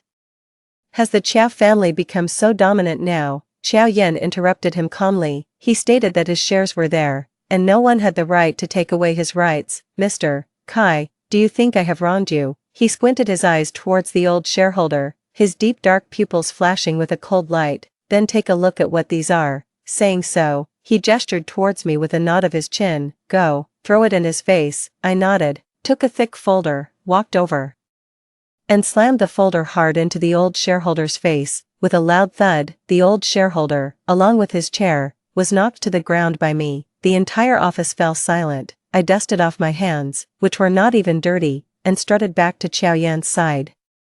Xiao Yan gave me a look, his face seemingly spelling out a giant 6. The others exploded in anger a few seconds later. Mr. Kai's face was a picture of varied expressions. He struggled to his feet, pointing at me and Xiao Yan, and began cursing loudly. At that moment, the file I had slapped on his face was picked up by someone nearby. That person was the first one Xiao Yan and I had won over. With a look of horror, he started reading the contents of the file, detailing the years Mr. Kai had embezzled money by exploiting his official position. Every case was laid out for all to see. Mr. Kai paled dramatically, and by the time he reacted and tried to snatch the file, it was too late. The drama ended with him being taken away by the police. But for Xiao Yan, this was just the first battle in the company. Before leaving, I glanced at Xiao Hingyu's extremely gloomy expression and slowly curled the corners of my lips. Don't worry, this is just the beginning. Over the following days, Xiao Yan and I began to conquer the company. Everyone knew Xiao Yan was unpredictable and violent, and rumors even suggested he had a mental illness. He didn't even need to reprimand people behind their backs. He would hit you in the face, and you had to bear it. Thus, many began to tread carefully around Xiao Yan, and those with issues tried every means to get him out. Flawed plans and well-set traps, time-wasting and indigestible projects were all handed over to Xiao Yan. They were convinced Xiao Yan was incompetent and would mess everything up. However, the flawed plans, once revised by Xiao Yan, quickly gained approval, and the results were remarkably good. He cleverly avoided the traps set for him, kicking out a few non-performers, which increased team cohesion. And that project they couldn't digest. It was because Xiao's rival was manipulating it from behind, and this person I had wanted to meet since my rebirth. Nowadays, it has become neglected. After all, at the previous birthday party, I chose his younger brother in front of everyone and left him behind. Even if he keeps up appearances, some will question his capabilities. Xiao Dongliang was furiously upset but helpless, and Xiao Hingyu, after receiving the call that He Yiming agreed to meet, Xiao Yan and I immediately prepared to go. Unexpectedly, as we reached the downstairs, we bumped into Xiao Hingyu. His eyes were dark and brooding, his face showing signs of fatigue. So much so that he almost didn't manage to hide his malice when he first saw Xiao Yan and me. However, he quickly recovered, smiling and greeting me and Xiao Yan. Yan, you've been doing well lately. It seems that Xiaoyi is truly your lucky star. Xiao Yan responded indifferently, lifting his eyelids slightly. Is there something you need? Xiao Hingyu's smile faded a bit, saying it was nothing important. By the way, I heard you're also planning to meet with President He of Xinhua. To be honest, it's tough to secure a deal there, and He Yiming is no easy target. What bargaining chip do you plan to use to convince him? Xiao Yan casually replied, mentioning a plot of land in Dongqing that was up for auction. Xiao Hingyu was taken aback, then frowned. He said that the land had no prospects whatsoever. Yan, buying land is a big deal. Don't be rash, otherwise, if something goes wrong, Dad might. If it has no prospects, I'll make it have prospects. Xiao Yan interrupted Xiao Hingyu, his dark eyes firmly fixed on him. Just because you can't, doesn't mean I can't. With that, he walked away, watching his imposing figure. I couldn't help but smile. He really is my man. Following Xiao Yan to the door, I glanced back at Xiao Hingyu. He stood not far away, his expression blank, his gaze somber. Upon arriving at Xinhua, He Yiming, probably disliking the Qiao family, deliberately made us wait and didn't show up on time. I wasn't going to indulge him. And after waiting for 5 minutes without seeing anyone, I pulled Xiao Yan to leave. The secretary who was hosting us was startled and hurriedly tried to stop us. No need, just tell your president he will soon learn how to write the word regret. With that, I gave Xiao Yan a look, and without hesitation, he got up to leave. However, as the elevator doors opened, He Yiming came out with a smile. I've long heard that the younger Qiao brother has a temper, and it seems it's true to the rumors. Xiao Yan ignored him, only giving me a questioning look. I tilted my head slightly, signaling that he could proceed. He then greeted He Yiming coolly. Afterward, we went to the reception room and officially started talking with He Yiming. Upon learning that we were using the plot of land in Dongqing as our bargaining chip, his eyebrows raised. That plot of land? I hear it has a bad reputation. Are you playing with me? Xiao Yan frowned impatiently. Believe it or not, that's up to you. He Yiming's mouth twitched. I couldn't help but smirk, feeling quite pleased inside. That plot of land would later be developed by the government and become a highly sought-after site. This was something I told Xiao Yan based on my memories from a previous life, and he almost immediately believed it. Pausing for a moment, I spoke calmly. President, he should be aware of my identity. I won't hide it from you. Our goal is the entire Qiao family, so naturally, we've come fully prepared.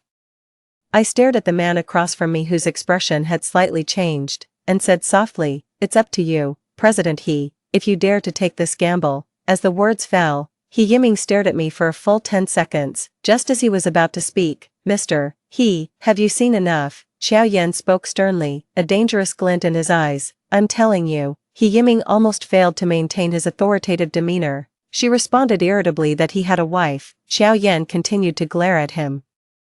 Clearly jealous, I couldn't help but suppress my laughter and quickly hugged my little wolf dog to comfort him. Only then did Xiao Yan calm down, urging He Yiming with a prompt, if it works, it works. If not, we'll find someone else. He Yiming's face turned ashen. He said yes, what more to confirm? With that, the deal was sealed. As I looked at Xiao Yan more, I liked him even more, and couldn't help but kiss him while he was buckling his seatbelt. He frowned at me, warning about the dangers in the car. Oh, so it's fine when we get back. Fine, can you not? He was flustered, his face turning red, unable to voice his objections. I teased, asking how could I not seduce him like this. Suddenly, he let out a deep breath, his dark eyes intently gazing at me. I should be the one to initiate this. After saying this, he gently pressed the back of my neck with one hand and leaned down to kiss me. I suddenly widened my eyes. For a moment, it felt like countless stars burst in the corners of my eyes.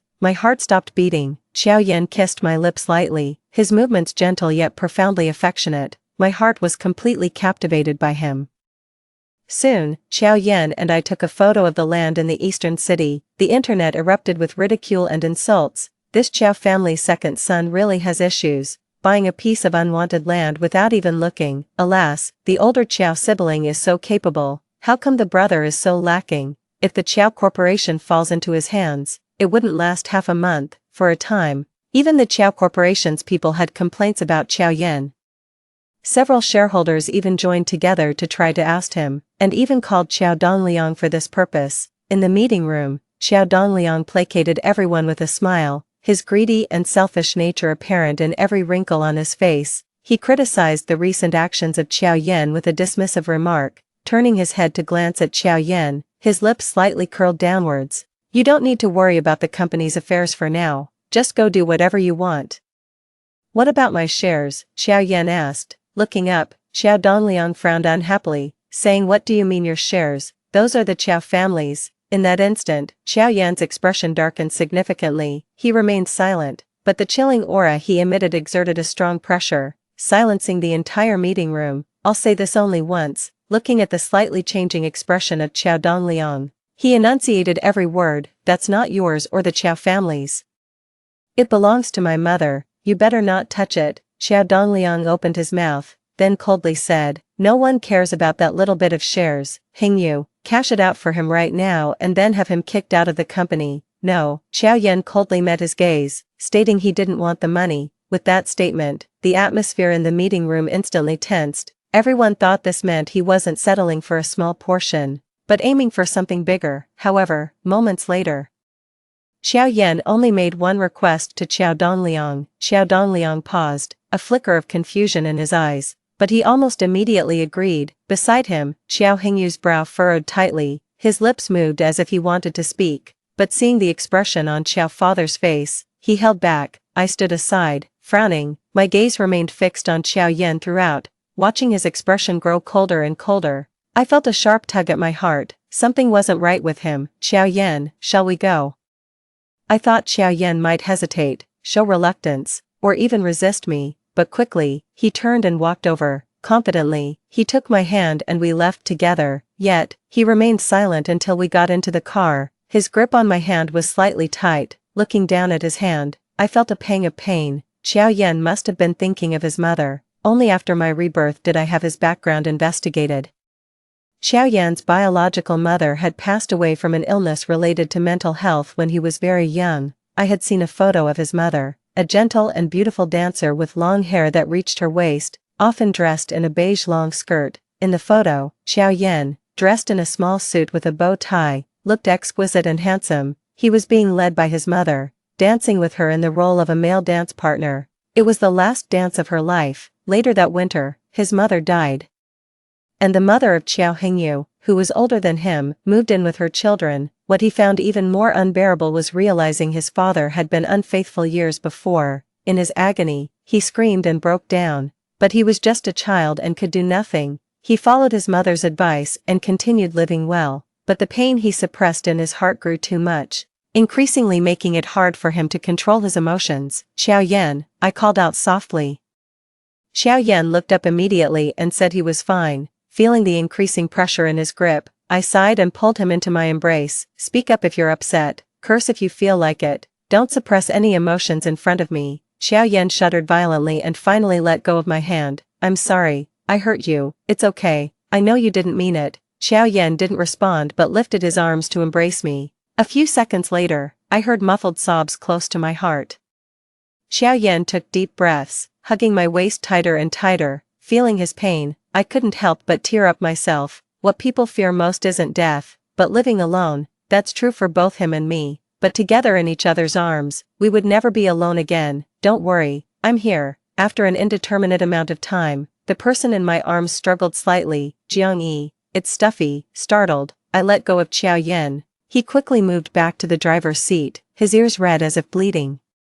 Veins on his neck stood out prominently. I glanced down at the creased fabric on my chest and lightly raised an eyebrow. "Stuffy, you seem to be enjoying it." Xiao Yan's face flushed instantly, and he started the car in haste. I chuckled, the gloom in my heart clearing away. Later, Xiao Yan moved out of the Qiao family home. He bought a house on his own. Over the years, he had saved money from racing bets and stock investments. I helped him organize the house, arrange the furniture, and turn the place into a home. He listened to everything I said, claiming that being a man, he wasn't too fussy. I hummed in response, "Should we get a double bathtub then, or make the small bathroom in the bedroom have transparent glass?" "Right, the bed in the bedroom isn't big enough, we need to buy a bigger one." Xiao Yan's face turned unnatural, and he stuttered asking why. I tiptoed and whispered in his ear with a light laugh, "What if it's not enough for us?" Xiao Yan tensed up, his Adam's apple bobbing quickly. Seeing his embarrassed look made my heart flutter. I was about to stop teasing him,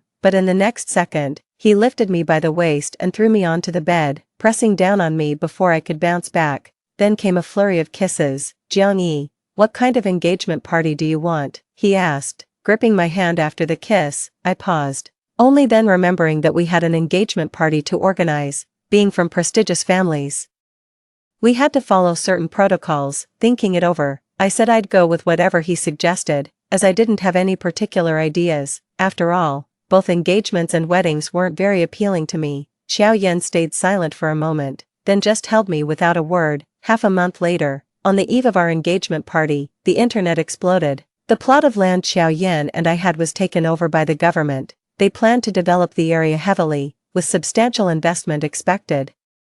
The main beneficiaries would naturally be the landowners and related personnel. When He Yiming called, Xiao Yan and I were at his small company. Yes, he now owned a company. He had cut off his mother's shares and started this company unrelated to the Qiao family business. Qiao Dongliang was more than happy.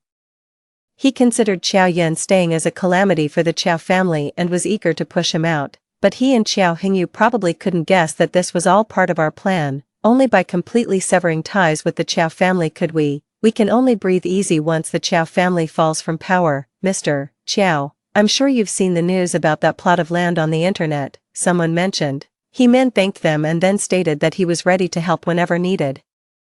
Xiao Yan probably still held a grudge from last time, as he responded coolly and abruptly hung up the phone. However, when he turned to look at me, he transformed into a puppy. His eyes sparkled as he leaped towards me. Tired, I said. I patted his head soothingly. Just hang on a little longer, it's almost over. After a pause, Xiao Yan suddenly asked me how I planned to deal with Xiao Hengyu. The online sentiment towards him has already started to sour, and many partners are defecting. Should we take this opportunity to bring him down and ruin his reputation? No. I looked at Xiao Yan's sharply contoured face and said that would only ruin him financially, not his reputation. I want him to taste true despair. Xiao Yan looked up at me, and after a moment, he placed his hand on my forehead. I will do everything in my power to help you. Don't frown. I was taken aback and felt a twinge in my nose. Later that afternoon, I said I had some things to take care of and parted ways with Xiao Yan. Standing in front of the club, my body began to tremble uncontrollably. Even digging my fingernails into my palm didn't help. This place was Xiao Hengyu's private club and my personal nightmare. He kept a group of high-class ladies here to vent for him and some so-called big shots. I had seen girls being carried out of rooms covered in blood multiple times. Those who came here were not human, they were less than trash.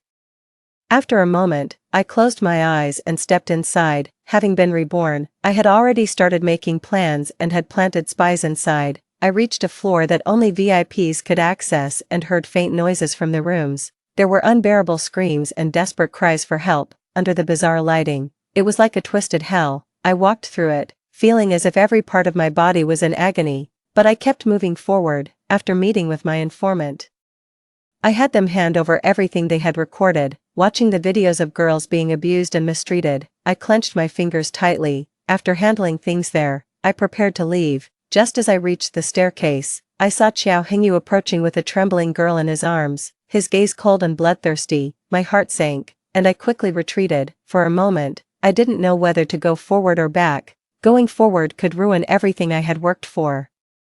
Retreating could doom the girl tonight. Miss Jiang, it's time for you to leave, my subordinate said sternly after Xiao Hengyu had left. I stood still for a few seconds, then shut my eyes tightly. Go back, find a way to save that girl. Xiao Hengyu has been frustrated these days, he could kill her in his anger, I said. My subordinate tried to stop me, saying he wasn't beastly enough to kill someone just like that. He will, I insisted, suppressing the trembling in my heart. I know him better than anyone. My subordinate looked at me, opened his mouth to speak, but then simply nodded his head. As I expected, by the time the girl was rescued, she had already been severely beaten. Xiao Hengyu had made her lie naked on broken glass and lashed her viciously with a wet whip. Apart from her face, her entire body, including her private parts, was shockingly brutalized. Xiao Hengyu seemed like a madman lost in frenzy, growing more excited as he assaulted her. While he was strangling the girl and enjoying her gasps for breath, one of his men burst in, announcing that there was trouble downstairs and that the police were being called. In that moment, Xiao Hengyu turned his head and looked like a demon, but he quickly regained his composure. He not only changed into clean clothes but also calmly instructed his men on how to deal with the girl. I hid in the shadows, watching his face, feeling as if my chest would explode. Once his men informed me that the girl had been rescued, I immediately left the club. In the car, one of his men looked at me through the rearview mirror. Miss Jiang, are you alright? I suddenly looked up, tugging at my soaked collar, and muttered that I was fine. Should we go back to the Jiang residence? There's your engagement party tomorrow morning. No, head to the Shizi Bay Villa. I looked out the window, with only Xiao Yan's face on my mind. At that moment, all I wanted was to see him. What I never expected was that Xiao Hengyu had prepared such a big surprise for me. Seeing that Xiao Yan's villa was completely dark, I sensed something was wrong and hurried upstairs. The moment I smelled the blood, my heart sank drastically. I burst through the bedroom door. In the next second, I stood frozen in place. I saw a naked woman lying at the bathroom door, her forehead marked with dried blood. Xiao Yan was sitting on the floor next to the bathtub, clutching a dagger tightly.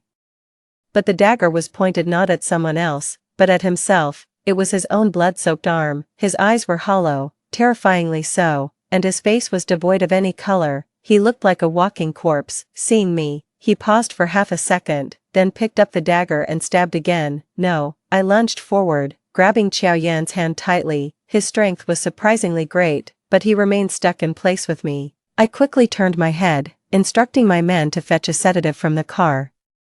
My men hurried downstairs. Ah Yan, it's me. I'm back. I freed one hand to lift Xiao Yan's face, forcing him to see me clearly. He was soaking wet and trembling uncontrollably, yet he still shifted his gaze to me. Jiang-yi, it's me. In that instant, a pained expression crossed Xiao Yan's face. He struggled, grabbing my clothes but also trying to push me away. He kept murmuring my name, telling me to leave, saying he would hurt me. I said nothing, just held on to his hand tightly.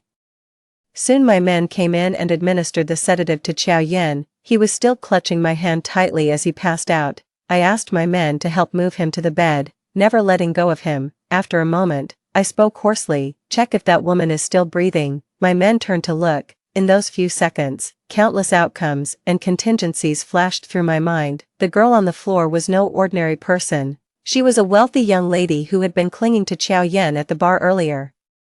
Zhou Tian, if she were dead, Miss Jiang. I paused, tilting my head slightly. The woman isn't dead, just injured on the forehead. My men paused, then added, judging from her physical symptoms, it looks like she's been drugged. I blinked, my mind going blank for a moment. I looked down at the soaked bathrobe on Xiao Yan.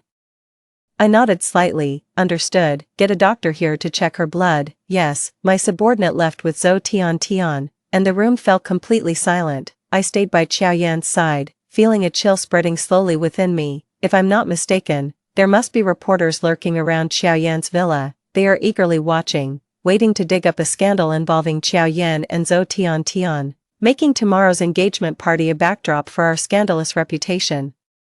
I clenched my fists tightly and lowered my eyes slowly. Xiao Hengyu, since you are so eager, tomorrow will be your end. More than an hour later, Xiao Yan woke up. He sat up abruptly, bending forward like a leopard ready to pounce. In almost the next second, his fist nearly swung towards me. However, when he saw clearly who I was, he hesitated, then suddenly pulled me into his embrace. Jiang-yi, with a heavy breath, he said in a deep voice that it wasn't a hallucination. Xiao-yi, I'm sorry. Hearing this, I closed my eyes. My throat was sore, and I couldn't bring myself to say it's okay. But the next second, I heard Xiao Yan say, you said you didn't like people entering our home randomly. I'm sorry. My remaining clear consciousness steadied, and I vaguely sensed something. What else? Xiao Yan murmured that there was nothing more. I didn't touch her, nor did I even look at her. I used an object to hit her, not my hand. I was stunned for a moment. Feeling both amused and slightly relieved, I knew very well that even if Xiao Yan really did something with her, I couldn't blame him, but knowing the truth at this moment, I still felt fortunate. Xiao Yan, thank you. Thank you for placing me at the top of your heart. Thank you for hurting yourself to stay clear-headed. Thank you for everything you've done for me. After Xiao Yan fully recovered, Zhou Tian downstairs also woke up. She was crying bitterly, claiming she was framed and drugged, yet she never dared to look up at Xiao Yan. Seeing her like this, I almost wanted to laugh. Xiao Yan had already told me the whole story. He came home and saw Zhou Tian, who had been drugged. Zhou Tian was crying and begging him to help her. He originally didn't want to intervene, but then he noticed reporters hiding in the dark. If Zhou Tian were to leave like this, the young girl's reputation would be completely ruined. She might even become a target for those with ill intentions. Reluctantly, he had to bring her into the villa, but he forbade her from going upstairs. Unexpectedly, this woman recklessly stripped and went upstairs trying to seduce Xiao Yan. When Xiao Yan was moving her out of the car, he accidentally inhaled some of the drug powder, which was already mentally fragile. So, at the moment he saw Zhou Tian, he didn't hesitate. He picked up something and knocked her out. But under the stimulation of the blood and drugs, his own emotions were also ignited. In the end, he had to harm himself to maintain his clarity. Thinking of the glaring wounds on Xiao Yan's arm, my heart felt blocked. I coldly glanced at Zhou Tian and threw out Xiao Hengyu's name, telling her that it was most likely Xiao Hengyu who wanted to trap her. But remember this, if it weren't for your own foolish actions today, none of this might have happened. Zhou Tian bit her lip hard, looking pitiful. I wasn't swayed at all, and sternly told her, I'm telling you. If it weren't for me and Xiao Yan today, you would have been torn apart by other men by now. I'll hold you responsible for Xiao Yan's injury. If you know what's good for you, I advise you to follow my instructions, he said. Zhou Tian turned pale with fright, seeing that Xiao Yan couldn't even be bothered to glance at her. She finally faced the reality. She slowly lowered her head, and finally said, I'll listen to you. The next morning, the engagement party went on as planned.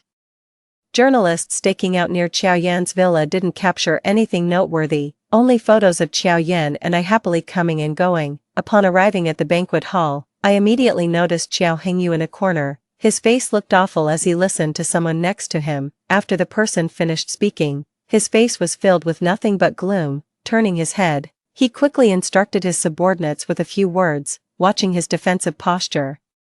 The irritation in my heart gradually dissipated. It had begun. Soon after, the banquet started. Qiao Hengyu's complexion grew increasingly worse. He kept answering phone calls and angrily issuing orders to his subordinates, but it was all in vain. I glanced at my phone and saw the news had already broken. Qiao Corporation was suspected of tax evasion and was under investigation. Jiang Yi, did you orchestrate this? Suddenly, Qiao Hengyu's voice came from across the room. I slightly lifted my head to meet his intensely grim face. Have you lost your mind? What good does it do your family if the Qiao family falls? If you want to be with Qiao Yan, then be with him. No one is stopping you. Why the hell are you targeting our family? When have I ever wronged you? He said. I looked at the man in front of me going mad, silently recollecting the past life. In this life, he indeed hadn't started hurting me yet.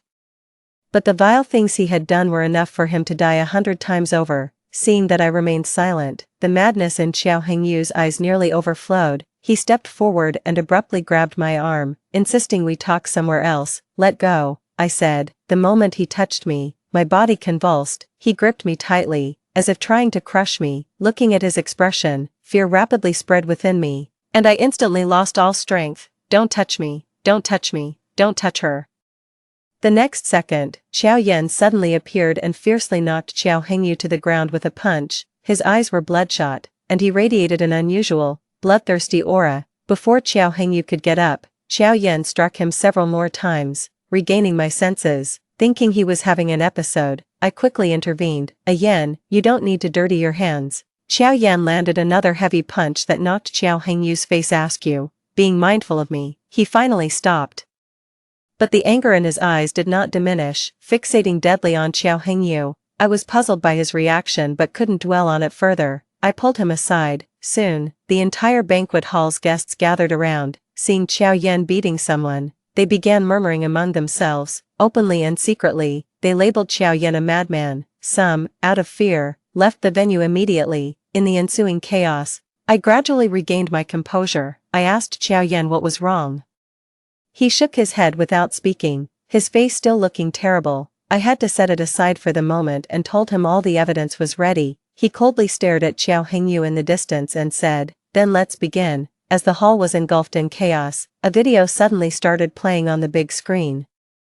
The first half of the video consisted of photos, each photo enlarging one by one. The content above is all about the Qiao family. It documents the illicit money earned by the Qiao family over the years through cunning and social connections. It also chronicles the illegal activities carried out with internal personnel after Qiao Hengyu took over the company. Finally, the video exposed numerous high-ranking officials and even shareholders of the company engaging in corrupt and illicit exchanges of power for sexual favors. Ugly faces appeared on the screen, and the faces of the Qiao family's high-ranking officials, who had come for the reputation of the Qiao family, drastically changed. My God, what is all this? Mad? Has the Qiao family gone mad? Huh. I heard that Qiao Hengyu was talented and promising, but this is the kind of promise he had.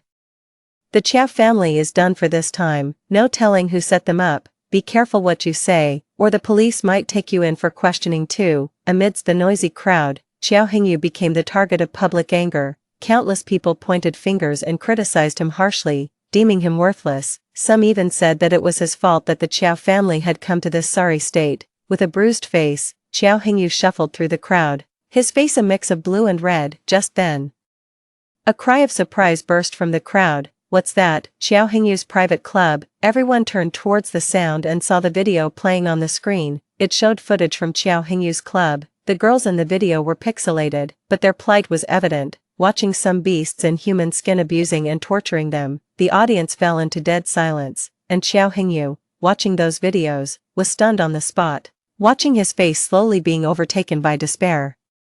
My heart finally felt somewhat relieved. You're welcome, you deserved all of this, bastards. These animals are bastards. Morality is declining. How can such filthy and disgusting acts happen around us? This Qiao Hengyu is truly a beast. He deserves to die. Angry curses filled the air. and everyone's faces were full of outrage, regardless of their own private misdeeds. At this moment, they all had to be the righteous ones who condemned the villain. Smack. Someone slapped Xiao Hingyu hard on the face, cursing him shamelessly. The video showed a group of girls about the size of their own daughters. How dare Xiao Hingyu do such a thing? That slap seemed to trigger something. Many surged forward, pushing and cursing at Xiao Hingyu. Xiao Hingyu was in a pitiful state, his face full of terror. He desperately tried to dodge and push his way out of the crowd, but he failed several times. Under immense torment, he let out a heart-wrenching scream.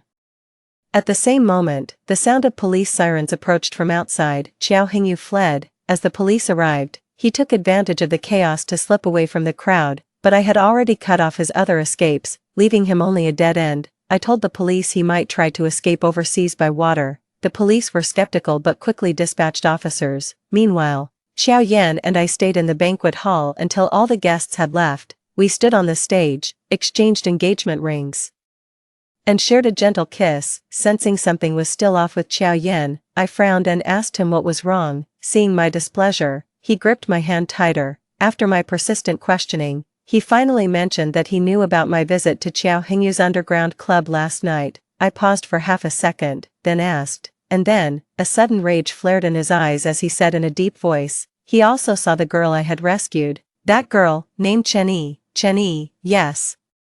Xiao Yan said hoarsely. Xiao Hingyu had people look specifically for a girl who resembled you. I was suddenly taken aback, suddenly recalling the girl's features. They did indeed somewhat resemble mine. My heart sank slightly. I felt slightly nauseous. There was no way that scumbag Xiao Hingyu had any genuine feelings for me. It was probably jealousy that he harbored but couldn't vent directly on me. So he targeted someone similar to me instead. Damn it.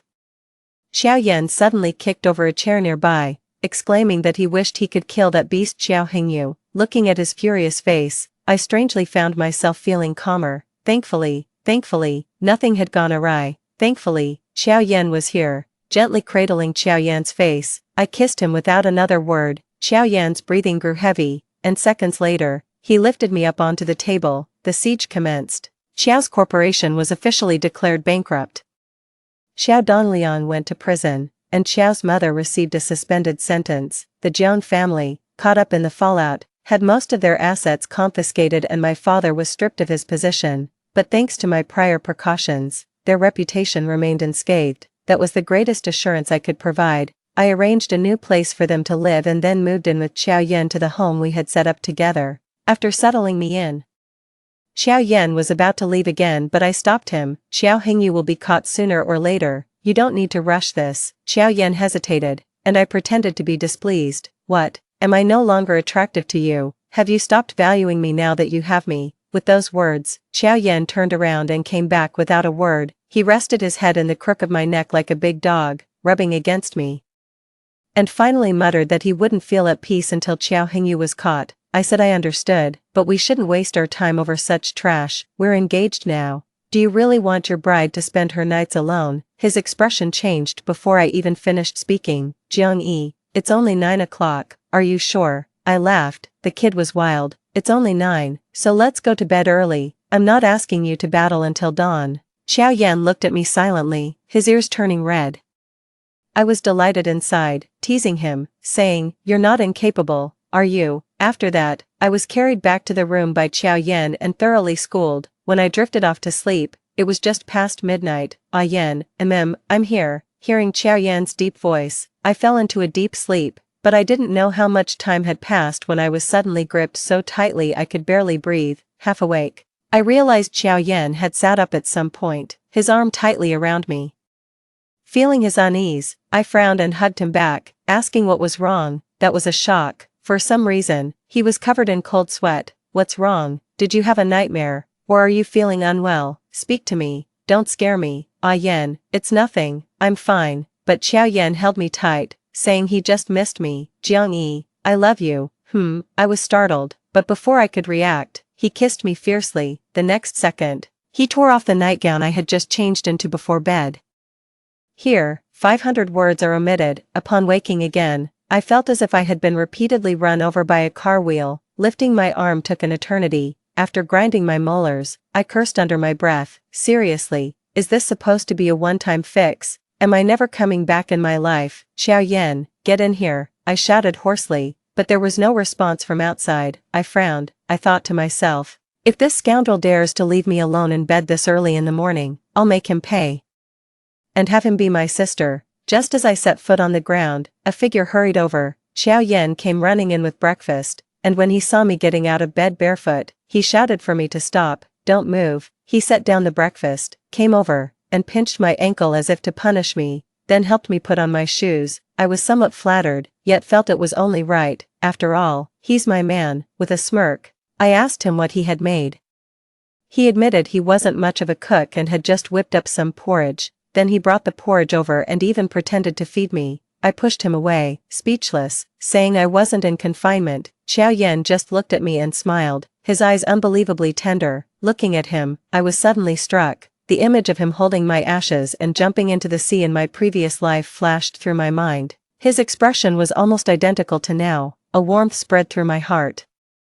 And I leaned in to hug him gently. Xiao Hingyu died. He died this morning at 5. It was said that he died on the way back after being captured. Some said it was a sudden illness, others said poisoning, and still others said he was shot. I couldn't know for certain, nor did I want to know any more, because I was very aware. Xiao Yan had stepped out that morning, stretching lazily. I walked out to the balcony to enjoy the sunlight. It seemed that at this moment, I had truly walked out from the darkness.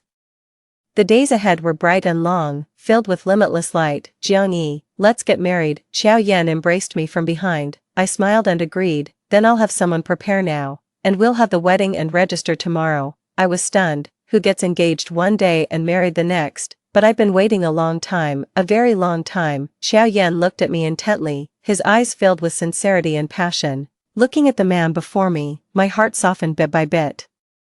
After a long pause, I smiled and nodded. Let's do it. Extra 1. Xiao Yan, the night I truly got together with Jiang Yi, I had a nightmare. It resolved all the doubts I had for a long time. In the dream, Jiang Yi didn't choose me, but chose Xiao Hingyu. Like everyone else, she believed Xiao Hingyu was excellent and good. I didn't think so. I knew he was scheming and deceitful, but if he could be good to Jiang Yi, if Jiang Yi was willing, I was ready to step back. What I never expected was Xiao Hingyu was a beast. The day before their wedding, he messed around outside and was caught by Jiang Yi. Not only did he not admit his mistake, but he also slapped Jiang Yi, telling her she had no way out. I was furious, wanting to rush up and kill him. I discovered that it was all just a dream. In that dream, I had already left the scene, overwhelmed by despair. What followed flashed by like a carousel, leaving an indelible mark on my soul. I saw Xiao Hingyu flirting with others openly, yet treating Jiang Yi coldly when he returned. Jiang Yi,